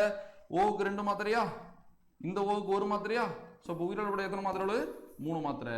இப்போ இங்கே ழாவுக்கு 2 மாத்திரையா, இந்த ஆவுக்கு ஒரு மாத்திரையா, அப்போ எத்தனை மாத்திரை? 3 மாத்திரை. அப்போ 2 தான். அது நீண்டு வலிக்கும் போது 2 எப்படி மாறும்? 3ஆ மாறுது. ஸோ அப்போ உயிரிழப்படைக்கான மாத்திரை எவ்வளோ? 3 மாத்திரை. அதுக்கும் அதே தான். உரன் நசையை பார்த்தோம்ல, கவனிங்களேன். உரன் நசையி சை 2 மாத்திரையா, ஈ 1 மாத்திரையா, ஸோ 3 மாத்திரை. இப்போ சை எப்படி பிரிக்கலாம்? இச்சு பிளஸ் ஐ. ஐயோட இன எழுத்து எது? ஈ. புரியுதா? அப்போ இன எழுத்து எவ்வளோ முக்கியம் இங்கே தெரியுதா? ஸோ இப்போ உயிர் எழுத்துக்கள் அளபடையில் இன எழுத்துக்கள் பக்கத்தில் வரும். அப்போ ஐயோட இன எழுத்து தானே ஈ. அப்போ ஐ 2 மாத்திரை, ஈக்கு 1 மாத்திரை, இப்போ 3 மாத்திரை கரெக்டாக ஆகுது இல்லை? ஸோ நீங்கள் எப்படி வேணாலும் பார்த்துக்கலாம். ஸோ இப்போ உயிரிழப்படைக்கு மாத்திரை எவ்வளோ? 3 மாத்திரை. ஸோ அது செய்லி செயலப்படையாக இருந்தாலும் பரவாயில்ல, சொல்லி செயலப்படையாக இருந்தாலும் பரவாயில்ல, ஸோ கெடுப்பதும், ஸோ இன்னி செயலப்படையாக இருந்தாலும் பரவாயில்ல. இப்போ தூக்கு 2 மாத்திரை, ஊக்கு 1 மாத்திரை, 3 மாத்திரையா? ஸோ இப்போ உயிரிழப்படையோட மாத்திரை எவ்வளோ? 3 மாத்திரை. இந்த விதியை நான் கடைசியில் கொண்டு வந்து வச்சிருக்கேன்னா ஸ்டார்டிங்கில் சொன்னால் கஷ்டமாக இருந்திருக்கும். இப்போ புரியும் பாருங்களேன். இசை கெடின், இசை கெடின்னா இசை குறையுதுன்னு வச்சுங்களேன். அப்போ என்ன நடக்குது? மொழிக்கு முதல்லையோ இடையிலையோ கடையிலையோ நின்ற நெடிலெழுத்து அளபெழும், அளவு எழும். இது எப்படி பிரிக்கணும்? அளவு எழும். புரியுதா? எனக்கு ஓசை குறைஞ்சிருச்சுன்னு வச்சுங்களேன். ஒரு சொல்லோட முதல்ல இருக்கிற உயிர் நெடிலோ, இடையில இருக்கிற உயிர் நெடிலோ, இறுதியில இருக்கிற உயிர் நெடிலோ அளவு எழும். எழுந்து என்ன நடக்கும்னா அவற்றவற்று அதோட இனக்குறில் பக்கத்துல வரும். அதோட இனக்குறில் பக்கத்துல வரும். இப்ப எனக்கு எப்படி ஓதல்னு இருந்துச்சுல்ல, எனக்கு பிரச்சனை. அப்ப நான் எப்படி மாத்திட்டேன்? ஓதல்னு மாத்திட்டேன்னா அப்ப முதல்ல இருக்கிறது அதோட இனக்குறில் பக்கத்துல வந்துருச்சா? ஸோ இதுதான் அந்த பாட்டு. ஸோ அடுத்த விளக்கத்தை பாருங்களேன்.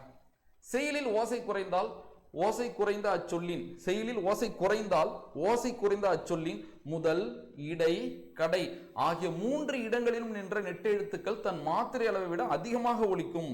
அதற்கு அடையாளமாக அளவெடுத்த நெட்டெழுத்துக்களுக்கு பக்கத்தில் அவற்றின் இன குற்றெழுத்து வரும். ஸோ நான் மேல சொன்னதுக்கான தெளிவான விளக்கம் கொடுத்துருக்காங்க பாருங்களேன். அதற்கு அடையாளமாக அளவெடுத்த நெட்டெழுத்துகளுக்கு பக்கத்தில் அவற்றின் இனமான குற்றெழுத்து வரும். ஸோ அடுத்த விளக்கம் சூப்பராக புரியும் பாருங்களேன். இதுதான் விஷயமே பாருங்களேன். இதுதான் அளபடை.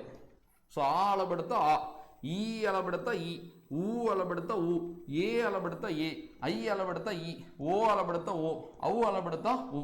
ஸோ இதுதான். அப்போ 7 நெடிலுக்கும் 7 குறில் இருக்கு. ஸோ இதுதான் கான்செப்ட். அடுத்த ஒரு விஷயம் சொல்றாங்க பாருங்களேன். இதுல ஆ, இ, உ, ஏ, ஐ, ஓ மொத்த எத்தனை நெடில்? 6 நெடில். இந்த 6 நெடிலும் ஒரு சொல்லோட முதல்லையும் வரும், ஒரு சொல்லோட இடையிலையும் வரும், ஒரு சொல்லோட இறுதிலையும் வரும். சரியா? இப்ப இந்த ஆண் எடுத்துக்கிட்டீங்கன்னா அது முதல்லையும் அளவெடுக்கும், இடையிலையும் அளவெடுக்கும், இறுதிலையும் அளவெடுக்கும். அப்ப 6 3 எவ்வளோ? 18. ஆனா இதுல ஒரு நெடில் மட்டும் எது? அவு. ஒரு சொல்லோட முதல்ல மட்டும்தான் வரும். ஏன்னா அவுகார வரிசை ஒரு சொல்லோட முதல்ல தானே வரும். அவுகாரம் ஒரு சொல்லோட இடையிலையும் வராது, ஒரு சொல்லோட இறுதிலையும் வராது. ஸோ இப்போ டைரக்டா நான் உயிரெழுத்து இப்போ சொல்லல. இப்போ எடுத்துக்காட்டுக்கு தொழார் எடுத்துங்க. ழா இதுக்குள்ளதானே ஆ மறைமுகமா இருக்கு. அப்போ ஒரு உயிர்மை எழுத்துக்குள்ள இருக்கிற ஆவதனா நான் அளவெடுத்துங்க ஆ போடுறேன். இப்படிதான் அந்த உயிரெழுத்து முதல்ல வருது, இடையில வருது, இறுதியில வருது. சரியா? ஆனா இப்ப ழாக்குள்ள இருக்கிற ஆ, இதுவே கவுனவுச்சம் இருக்குல்ல அந்த வரிசை அவு, அந்த கவு என்பது அந்த வரிசையில் இருக்கிற எந்த எழுத்துமே இடையிலயோ இறுதியிலயோ வராது, முதல்ல மட்டும்தான் வரும். சரியா? அப்ப இது 6 3 18. சோ பதம் விளக்கம் கீழே பாக்குறீங்களா? சரி கீழே பாருங்க, அப்படியே புரியும். ஆ இ உ ஏ ஐ ஓ என்ற 6 நெட்டெழுத்தும் சொல்லின் முதல் இடை கடை என்ற 3 இடத்திலும் அளவெடுக்கும். 6 3 18 ஆக 18 ஆயிற்று.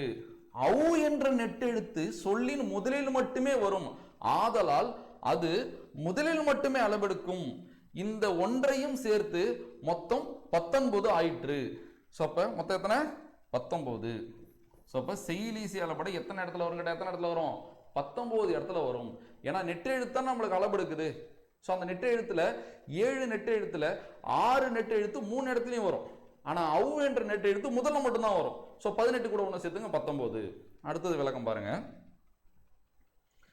செயலீசி அளபடை 19 உடன் இன்னிசி அளபடை சொல்லீசி அளபடை என்ற இரண்டையும் கூட்டி உயிரளபடை மொத்தம் 21. உயிரளபடை மொத்தம் எவ்வளோ? 21. ஸோ சும்மா மனப்படம் பண்ணுறதுக்கும் இவ்வளோ தூரம் நம்ம புரிஞ்சுக்கிறதுக்கும் எவ்வளோ வித்தியாசம் இருக்குது. ஸோ இந்த 19 எப்படி வந்துச்சு நம்மளுக்கு இப்போ தெரியும். 18 + 1 18னா அந்த 6 நெடில் 3 இடத்துலையும் வரும். அவ் என்பது முதல்ல மட்டும்தான் வரும். ஸோ 19. ஸோ இன்னி செயல்படை சொல்லி செயல்படை. அதான் நான் சொல்கிறாங்க உயிரளவு 73 73 எவ்வளோ 21 தானே, அதுதான் விஷயம். ஸோ அடுத்தது பாருங்க, செயலி செயல்படை இன்னி செயல்படை சொல்லி செயல்படை என்ற மூன்றுமே புலவனால் செய்து கொள்ளப்படுவது. அதனால் இது செயற்கை அளபடை. இது எல்லாமே ஒரு செயல்ல பயன்படுத்துறது, அவங்களா பயன்படுத்துறாங்க. அப்ப இது ஒரு செயற்கை அளபடை. இயற்கையான அளபடை என்ன தெரியுமா? நம்ம ஊர்ல மீன் வித்துட்டு போவாங்கல்ல, மீனோன்றாங்கல்ல, உப்பு வித்துட்டு போறாங்கல்ல, உப்போன்றாங்கல்ல, அதுதான் இயற்கை அளபடைன்னு சொல்றாங்க. அப்ப பேச்சு வழக்குல நான் கீரை விற்கிறாங்கல்ல, கீரையோன்றாங்கல்ல, அப்ப அந்த நீண்டு ஒலிக்குதுல ஆட்டோமேட்டிக்கா அது இயற்கை அளபடை. இது போல செயல்ல பயன்படுத்துறது செயற்கை அளபடை. அதுக்கான விளக்கம் தான் நான் கீழே கொடுத்திருப்பேன். ஸோ ஐயோ என வரும் துன்ப புலம்பலும், உப்போ உப்பு என வரும் பொருள் கூவும் வியாபாரமும், ஆடுவு ஆடுவனா ஆண் மகடுவனா பெண் என வரும் தனி சொற்களும் இவை இன்று வழக்கில் இல்லை. இந்த ஆடுவு மகடுலாம் இன்னைக்கு வழக்கில் இல்லை. இயல்பாக அமைவன ஆதலால் இவற்றின் அளபடையை இயற்கை உயிரளபடை என்பர். சரியா? ஸோ இது இயற்கை உயிரளபடை, அது என்னது செயற்கை. இது எல்லாமே உயிரளபடை தான். செயலி செயல்படையா இருக்கட்டும், இன்னி செயல்படையா இருக்கட்டும், சொல்லி செயல்படை, எல்லாமே உயிரளபடை தான். ஏன் எல்லாமே உயிரளபடை தான் யோசிச்சு பாருங்க. இப்போ ஓதுல எடுத்துங்க, அதுல ஓ அளபடுத்துறதுக்கு ஓ தானே வந்துச்சு, இது செயலி செயல்படை. அடுத்து இன்னி செயல்படை எடுத்துங்க, கெடுப்பதும் தூ அளபடுத்துக்கு அங்க ஊ உயிரெழுத்தானே வந்துச்சு. சொல்லி செயல்படை எடுத்துங்க, உரணசை ஈ தானே வந்துச்சு. இந்த எல்லா இடத்துலையுமே அந்த உயிரெழுத்துக்கள் தான் வந்துடும். அதனாலதான் இது உயிரளபடையில அடக்கி வச்சிருக்காங்க. சரி, இவ்வளவு தூரம் பார்த்தோம். இந்த உயிரளபடைய இது ஒரு ஷார்ட் நோட்ஸா பார்த்துட்டோம்னா உயிரளபடை முடிஞ்சிடும். அடுத்து ஒற்றளபடையில போயிடலாம். பார்க்குறீங்களா?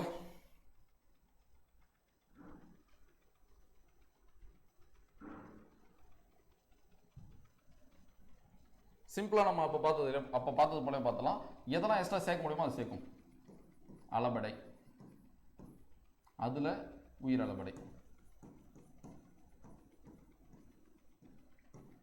உயிரளபடை 3: செயலி செயல்படை, இன்னி செயல்படை, சொல்லி செயல்படை. செயலி செயல்படையில் ஓசை குறையும், இன்னி செயல்படையில் ஓசை குறையாது, சொல்லி செயல்படையில் ஓசை குறையாது. இதுல உயிர் நெட்டெழுத்து 7ம் நீண்டு ஒலிக்கும். இதுல குறில் நெடிலா நீண்டு ஒலிக்கும். இதுல பெயர் சொல் வினை எச்சமா நீண்டு ஒலிக்கும். சரியா?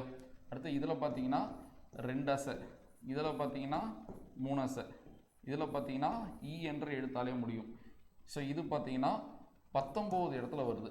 இது இடையில மட்டும் வரும், இது இறுதியில் மட்டும் வரும். மொத்தம் எத்தனை இடத்துல வரும்? அப்போ 21 இடத்துல வரும். ஸோ இப்போ உயிரளபடை மொத்தம் எத்தனை இடத்துல வரும்? 21 இடத்துல வரும். இதை வச்சு கம்பேர் பண்ணி பாருங்க.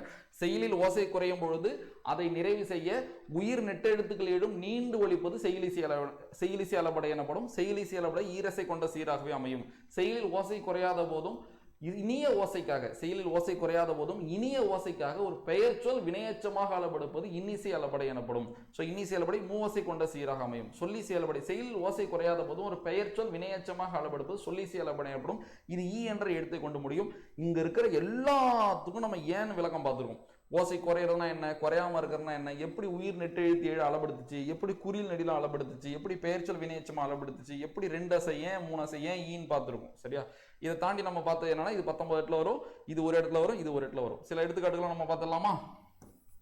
ஒன்னொன்னு ஒரு எடுத்துக்காட்டு. தொழார்,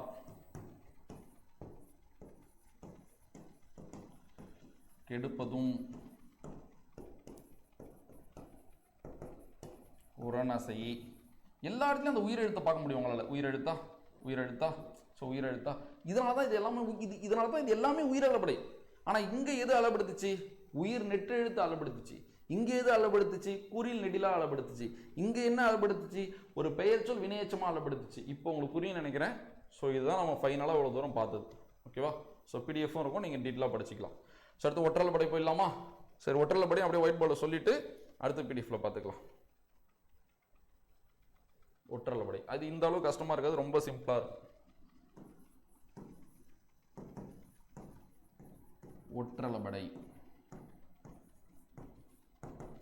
ஒற்று பிளஸ் அளபடை, அவ்வளவுதான். சோ ஒற்றெழுத்துக்கள் தன் மாத்திரை அளவில் நீண்டு ஒலிப்பது ஒற்றளபடை எனப்படும். ஒற்றெழுத்துக்கள் தன் மாத்திரை அளவில் நீண்டு ஒலிப்பது எப்படி அழைக்கப்படும்? ஒற்றளபடை எனப்படும். சரியா? சரி, இந்த இடத்துல எப்படி வந்து செயலி செயல்பட, இன்னி செயல்பட, சொல்லி செயல்பட நான் ஓசை குறையுதா இல்லையா, எது அளபெடுக்குன்னு சொல்லி கொடுத்தேன். அதே போல இங்க வேற ரெண்டு விஷயத்தை நீங்க நான் வச்சுக்கணும். எத்தனை ஒற்றெழுத்துக்கள் அளபெடுக்கணும் நீங்க நான் வச்சுக்கணும். ஒரு பேட்ச்ல ஒரு 100 பேர் சேர்றாங்க, 100 பேரும் கிளாஸ் அட்டன் பண்ணுவாங்க இல்ல. அது போலதான் 18 மெய்யெழுத்து, ஒரு ஆயுத எழுத்து, 19 ஒற்று எழுத்து தான். 19 தமிழ் எத்தனை ஒற்று எழுத்துக்கள்? 19 ஒற்று எழுத்துக்கள். இதை ஃபர்ஸ்ட் கிளியர் ஆயிடுங்க. 18 + 1 19. சரியா? இந்த 19 ஒற்றெழுத்துல 11 ஒற்றெழுத்துக்கள் மட்டும்தான் ஒற்றளபடையில வரும். இது ஃபர்ஸ்ட் விஷயம். ரெண்டாவது விஷயம் என்னன்னா, இந்த ஒற்றெழுத்துக்கள் ஒரு குறிலை எடுத்தோ அல்லது 2 குறிலை எடுத்தோ தான் அளவெடுக்கும். இந்த ரெண்டு விஷயத்தை மட்டும் நீ நான் வச்சுட்டா போதும், வேற எதுவுமே நான் வச்சுக்க தேவையில்ல. ஒற்றளபடையா, ஒற்றெழுத்து தன் மாத்திரையாளர்லேருந்து நீண்டு ஒலிக்கிறது ஒற்றளபடை, அது ஓகே. அடுத்தது தமிழ் மொத்தம் எத்தனை ஒற்றெழுத்து? 19 ஒற்றெழுத்து. இதுல எத்தனை ஒற்றெழுத்து ஒற்றளபடையில வரும்? 11 ஒற்றெழுத்துக்கள் தான் ஒற்றளபடையில வரும். இந்த 11 ஒற்றெழுத்துக்கும் எதை அடுத்து வரும்? ஒன்னு ஒரு குறியில அடுத்து வரும், இல்ல 2 குறியில அடுத்து வரும். இதுதான் விஷயம். இப்ப விளக்கத்தை சொல்லட்டா? செயலில் ஓசை குறையாத, செயலில் ஓசை குறையும். சரியா? செயலில் ஓசை குறையும் பொழுது 11 ஒற்றெழுத்துக்களும் ஒரு குறிலை எடுத்தோ அல்லது 2 குறிலை எடுத்தோ அளபெடுப்பது ஒற்றளபடை எனப்படும். சரியா? திரும்ப சொல்றேன். செய்யுளில் ஓசை குறையும் பொழுது 11 ஒற்றெழுத்துக்களும் ஒரு குறிலை எடுத்தோ அல்லது 2 குறிலை எடுத்தோ அளபெடுப்பது ஒற்றளபடை எனப்படும். விளக்கத்தை எழுதிட்டு எடுத்துக்காட்டு பார்க்கலாமா?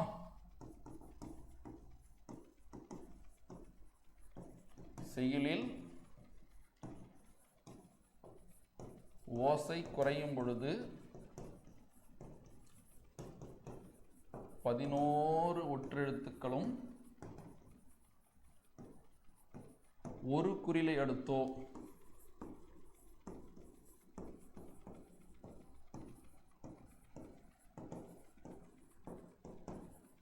அல்லது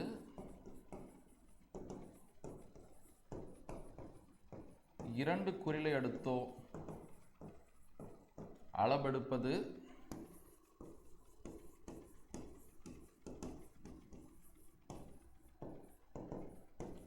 ஒற்றளபடை எனப்படும். அவ்வளவுதான். இதெல்லாம் எடுத்துக்காட்டா பார்த்தா ரொம்ப ஈஸியா புரியும். எப்படி கவனிக்கிறீங்களா? ஃபர்ஸ்ட் அந்த 11 ஒற்றை எழுத்துன்னு சொல்லிட்டா,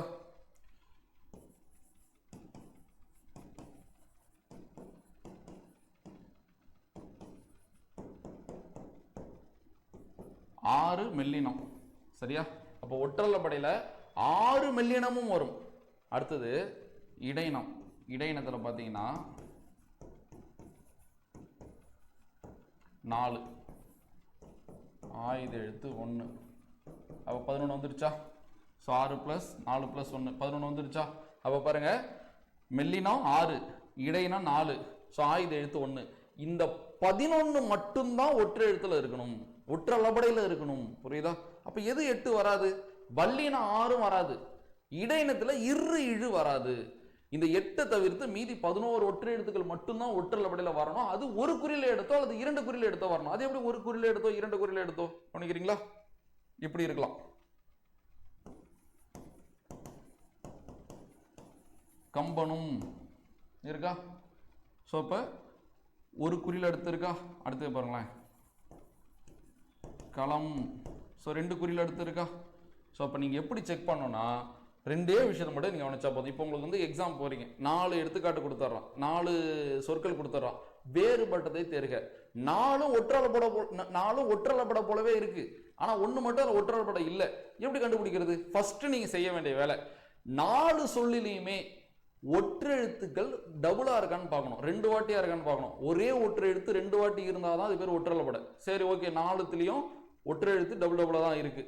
அந்த ஒற்றெழுத்து 11 ஒற்றை எழுத்துல அடங்குதான்னு பார்க்கணும். அங்க இருக்கிற 3 எடுத்துக்காட்டுல 11 ஒற்றை எழுத்துக்கள் அடங்கின ஒற்றை எழுத்துக்கள் இருக்கும்.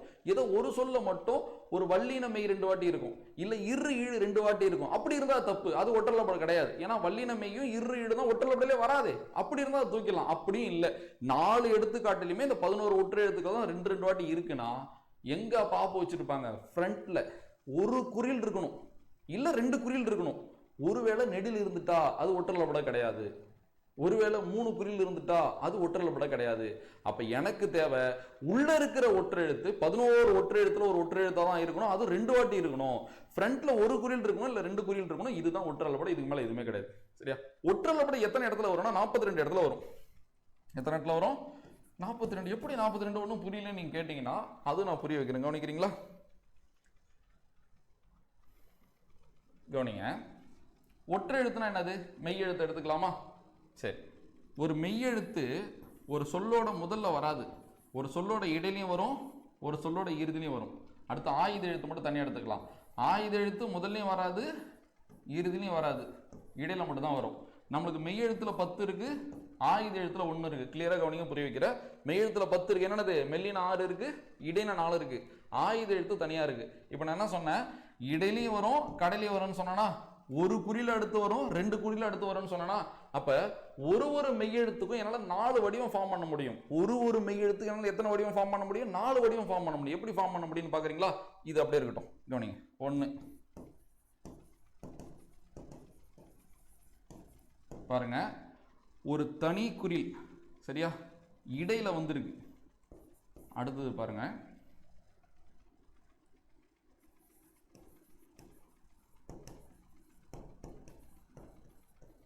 ஏதோ ஒரு சொல் சரியா. இப்ப பாருங்களேன், இரு குறில் இடையில வந்திருக்கு. நீங்க நல்லா கவனிக்கணும், இங்க இடையில வந்திருக்கு, ஒரு குறில் அடுத்து வந்திருக்கு, இரு குறில் அடுத்து வந்திருக்கு. அடுத்தது 3வது பாருங்க,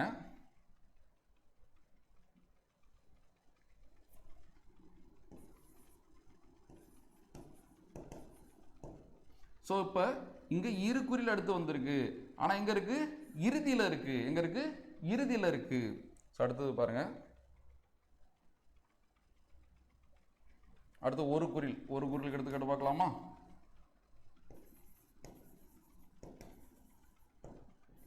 இப்போ நான் உங்களுக்கு புரிய வைக்கிறேன். கவனிக்கிறீங்களா?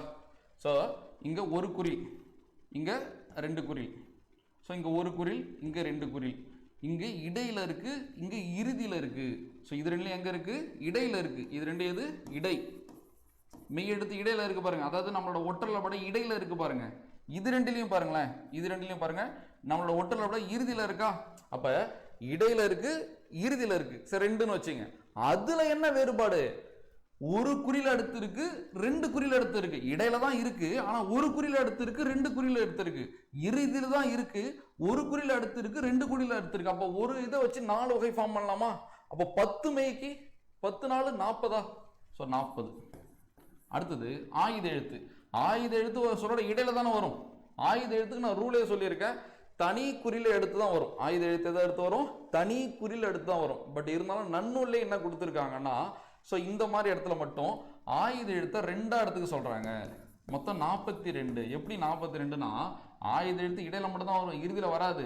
ஸோ அப்போ குறியில அடுத்து இரு குறியில அடுத்துன்னு 2ஆ இடத்துக்கு சொல்றாங்க. அப்ப இது ஒரு 40, அது ஒரு 2, மொத்தம் எவ்வளோ?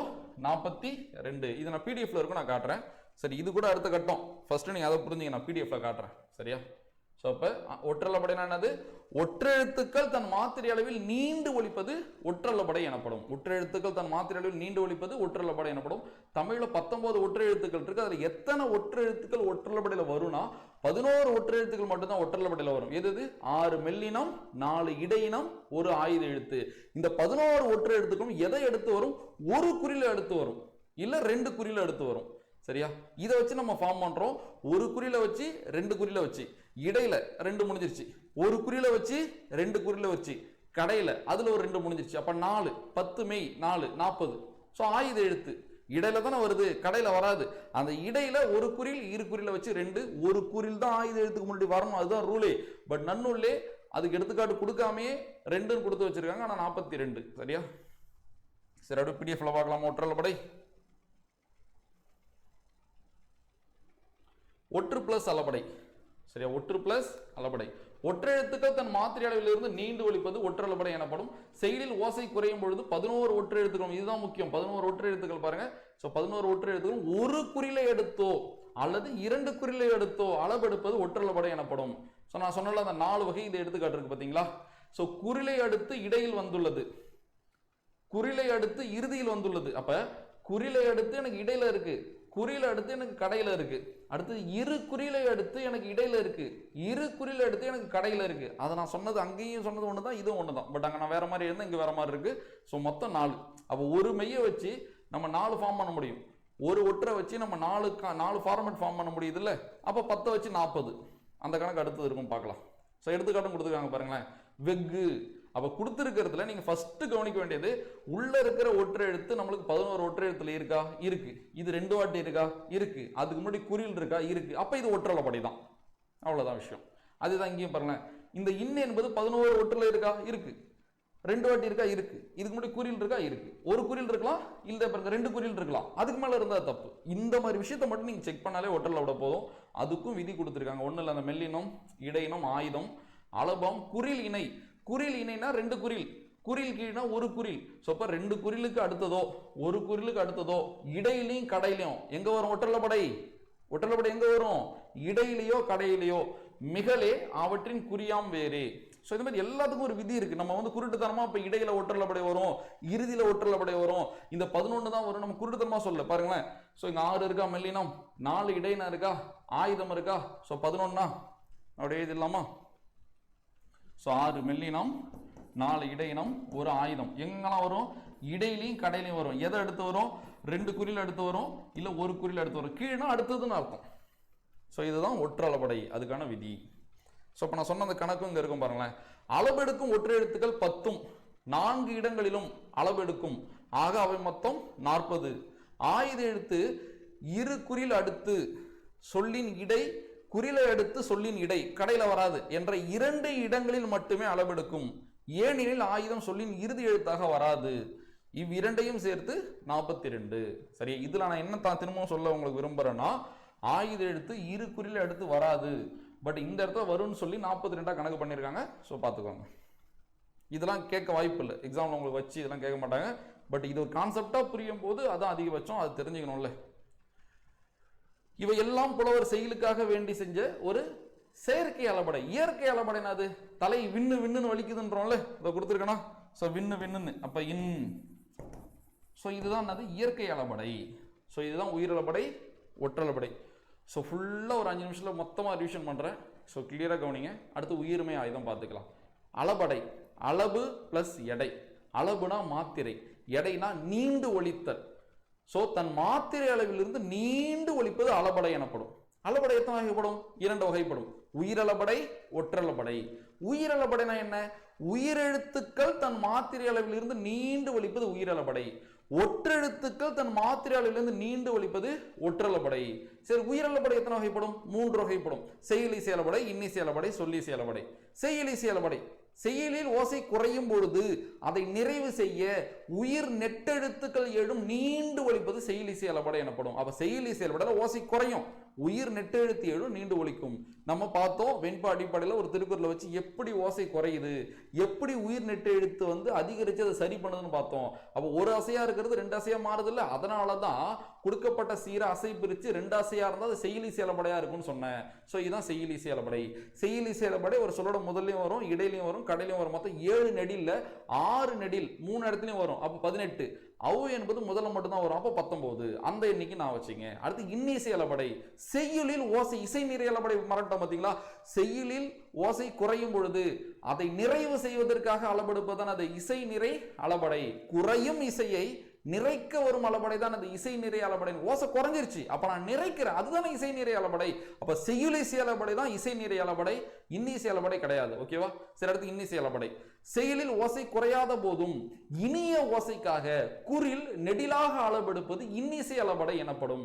ஸோ எப்படி வந்து ஓசை குறையாம இருந்துச்சு, அங்க எப்படி குறில் நெடிலா அளபெடுத்துச்சு நம்ம பார்த்தோம்ல. கெடுப்பதும் எடுப்பதும் அந்த எடுத்துக்காட்டு சொல்லி கொடுத்தோம்ல. அப்ப எனக்கு ஆல்ரெடி குறையல, அப்ப 2 அசை, அப்ப குறில நெடிலா மாத்தும் போது 2 3 மாறிடும்ல. அதனாலதான் இன்னிசை அளபடை 3 ஓசை கொண்ட சீராக அமைன்னு சொன்னேன். அப்ப இன்னிசை அளபடையில ஓசை குறையலன்றது உங்களுக்கு தெரியும், குறில் நெடிலா அளபெடுத்துச்சுன்றது உங்களுக்கு தெரியும், 3 அசைன்றது உங்களுக்கு தெரியும். சரியா? இந்த இன்னிசை அளபடை ஒரு சொல்லோட இடையில தான் வரும். அப்ப 19 + 1 20. அடுத்து சொல்லிசை அளபடை. செயலில் ஓசை குறையாத போதும் பெயர் சொல் வினையச்சமாக அளபெடுப்பது சொல்லிசை அளபடை எனப்படும். ஒரு சொல் இன்னொரு சொல்ல திரியறதுனால இது பேர் சொல்லிசை அளபடை. இப்ப நசைனா விருப்பம், அது நசைனா விரும்பி, தடினா தழுவுதல், அது தழினா தழிவி. அப்ப எனக்கு ஒரு வினைச்சொல் தான் தொடர்களை இணைக்கும் போது எனக்கு கனெக்ட் பண்ண ஈஸியா இருக்கும் பெயர் சொல்ல விட. ஸோ அதனால அந்த இடத்துல நான் பெயர் சொல்ல வினையச்சமா மாத்திக்கிறேன். அப்ப வினையச்சம் இறுதியில் தானே வந்துச்சு, ஈ முடியுது இல்ல, அப்ப இது 1. ஸோ அப்போ அங்கே 19 1 1 21. அப்போ உயிரிழப்படை மொத்தம் எத்தனை? 21. இந்த உயிரிழப்படைகளுக்கான மாத்திரை எவ்வளோ? 3 மாத்திரை. உயிரிழப்படைக்கு மாத்திரை எவ்வளோ? 3 மாத்திரை. இதுதான் உயிரிழப்படை. ஸோ அடுத்து ஒற்றளபடை, ஒற்று பிளஸ் அளபடை. ஒற்றெழுத்துக்கள் தன் மாத்திரையிலிருந்து நீண்டு ஒழிப்பது ஒற்றளபடை எனப்படும். எத்தனை ஒற்றெழுத்துக்கள் ஒற்றளபடையில் வரும்? 11 ஒற்றெழுத்துக்கள் தான் ஒற்றளபடையில் வரும். 6 மெல்லினம், 4 இடையினம், ஒரு ஆயுத எழுத்து. இந்த 11 ஒற்றெழுத்துக்களும் ஒரு குறிலை எடுத்தோ அல்லது 2 குறிலை எடுத்தோ அளபெடுப்பது அளபடை, ஒற்றளபடை. ஸோ இந்த 10 மெய்யெழுத்துக்களும் இடையிலையும் வரும், கடையிலையும் வரும். ஆனால் ஆயுத எழுத்து இடையில மட்டும்தான் வரும். ஸோ அதன் அடிப்படையில் 42 நம்ம பார்த்தோம். ஸோ அப்போ ஒரு குறியில் எடுத்து வரும், இல்லை 2 குறியில் எடுத்து வரும். நான் சொன்ன மாதிரி ஒரு சொல் கொடுத்துட்டானா அதில் இருக்கிற ஒற்றை எழுத்து 2 வாட்டியா இருக்கான்னு பாருங்க. அந்த ஒற்றை எழுத்து 11 ஒற்றை எழுத்தான்னு பாருங்க. அதுக்கு முன்னாடி குறியில் இருக்கா, 2 குறியில் இருக்கான்னு பாருங்க. இதை மட்டும் நீங்க செக் பண்ணாலே ஒற்றளபடை நீங்க கவர் பண்ணிடலாம். ஸோ இதுதான் அதிகபட்சம் அளபடை. ஸோ உயிரளபடை, ஒற்றளபடை. இதுக்கு மேலே நீங்க எதுவுமே தெரிஞ்சுக்க தேவையில்லை. சரி, சார்பு எழுத்துல அந்த உயிர்மை ஆயுதம் நம்ம டீப்பாக ஆல்ரெடி 1 மணி நேரத்துக்கு மேலே கிளாஸ் பார்த்துருக்கோம். ஜஸ்ட் நான் ரிவிஷன் பண்ணி கொடுக்குறேன். சரியா? ஸோ பிடிஎஃப் வச்சு நான் ரிவிஷன் பண்ணுறேன், பார்த்துக்கலாமா? அடுத்த கிளாஸ் நம்ம குற்றியலுகரத்தில் போயிடலாம். அடுத்த கிளாஸ் குற்றியலுகரம், குற்றியலிகரம், முற்றியலுகரம், குறுக்கங்கள், 4 வகை குறுக்கமும் நான் அடுத்த கிளாஸ் பார்த்துடலாம்.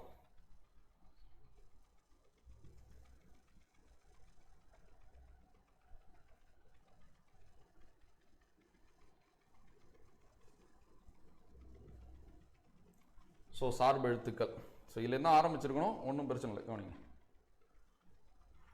சார்பு எழுத்துக்கள் முதல் எழுத்துக்களாக உயிர் எழுத்துக்களையும் மெய் எழுத்துக்களையும் சார்ந்து வரும் எழுத்துக்கள் சார்பு எழுத்துக்கள் எனப்படும். 10. ஸோ உயிர்மை, ஆயுதம், உயிரிழப்படை, ஒற்றளபடை. இன்னைக்கு 4 தான் நம்ம பார்த்துருக்கோம். ஸோ உயிர்மை, ஆயுதம், உயிரிழப்படை, ஒற்றளபடை. ஸோ நான் உயிர்மை நடத்திட்டேன், ரிவிஷன் தான். மெய்யெழுத்துக்கள் 18 உயிரெழுத்துக்கள் 12 சேர்வதால் 216 உயிர்மை எழுத்துக்கள் தோன்றுகின்றன. இதை வச்சே நான் ஒரு 1/2 மணி நேரம் நடத்திருப்பேன். வலமிருந்து இடம் 12, மேலிருந்து கீழ் 18. சரியா? கா வரிசை, ஞா வரிசை, அகர வரிசை, ஆகார வரிசை. ஸோ நான் இருக்கும்னு நினைக்கிறேன். அடுத்து நம்ம இது 2 வகையில பிரிச்சோம். உயிர்மை குறில், உயிர்மை நெடில். வல்லின உயிர்மை எழுத்து, மெல்லின உயிர்மை எழுத்து, இடையின உயிர்மை எழுத்து. ஸோ அடுத்தது இருக்கு பாருங்க. ஸோ மெய்யெழுத்துக்கள் 18 உயிர் குறில் 5 சேர்ந்தால் பிறப்பது உயிர்மை குறில் 90. மெய்யெழுத்துக்கள் 18 உயிர் நெடில் 7 சேர்ந்தால் பிறப்பது உயிர்மை நெடில் 126. வல்லினமை 6 உயிரெழுத்து கூட சேர்ந்தால் வல்லின உயிர்மை எழுத்து, மெல்லினமை 6 உயிரெழுத்து கூட சேர்ந்தால் மெல்லின உயிர்மை எழுத்து, இடையினமை 6 உயிரெழுத்து கூட சேர்ந்தால் இடையின உயிர்மை எழுத்து. 72 72 72. ஸோ இதுக்கு அடுத்து அதுலேயும் போனோம். அந்த 72லேயும் நம்ம 30 42 பிரித்தோம். அந்த வல்லின உயிர்மை எழுத்துல குறில் 30, நெடில் 42. ஸோ எல்லாமே நம்ம வந்து 2வது வகுப்புல பார்த்தோம். ஸோ அடுத்து உயிர்மை எழுத்தோட வரி வடிவம் மெய்யெழுத்தை ஒத்துருக்கும். ஒரு உயிர்மை எழுத்தோட ஒளி வடிவம் மெய்யும் ஒத்துருக்கும், உயிரையும் ஒத்துருக்கும். ஒரு உயிர்மை எழுத்தோட ஒலிக்கும் காலம் உயிரெழுத்தையும் ஒத்துருக்கும். அடுத்து ஆயுதம் 3 புள்ளிகளை உடைய தனித்த வடிவம் பெற்றது. ஸோ முப்புள்ளி, முப்பார் புள்ளி, ஆயுதம், கேடயம், தனிநிலை. ஸோ நிறைய பேர் இருக்கு. கேனம் நுட்பமான ஒலிப்பு முறையை உடையது. ஆயுதம் இயல்பாக சொல்லில் இடம்பெறும் பொழுது தனக்குரிய அரை மாத்திரையில் முழுமையாக ஒழிக்கும். எனவே இது முற்றாயுதம். அதுக்கு பேர் முற்றாயுதம், ஏன்னா அது முழுமையாக தான் ஒழிக்கிறதுனால முற்றாயுதம். ஆயுத எழுத்து தனக்கு முன் ஒரு குறில் எழுத்தையும் தனக்கு பின் ஒரு வல்லின உயிர்மை எழுத்தையும் பெற்று மொழிக்கு இடையில் மட்டுமே வரும். அதுவும் சொல்லியிருப்பேன். ஸோ அதுக்கு எடுத்துக்காட்டும் பார்த்துருப்போம். அடுத்து மாத்திரை அளவு, இதெல்லாம் நம்ம நடத்தின பிடிஎஃப் தான். சரி, உங்களுக்கு ரிவிஷன் தான்.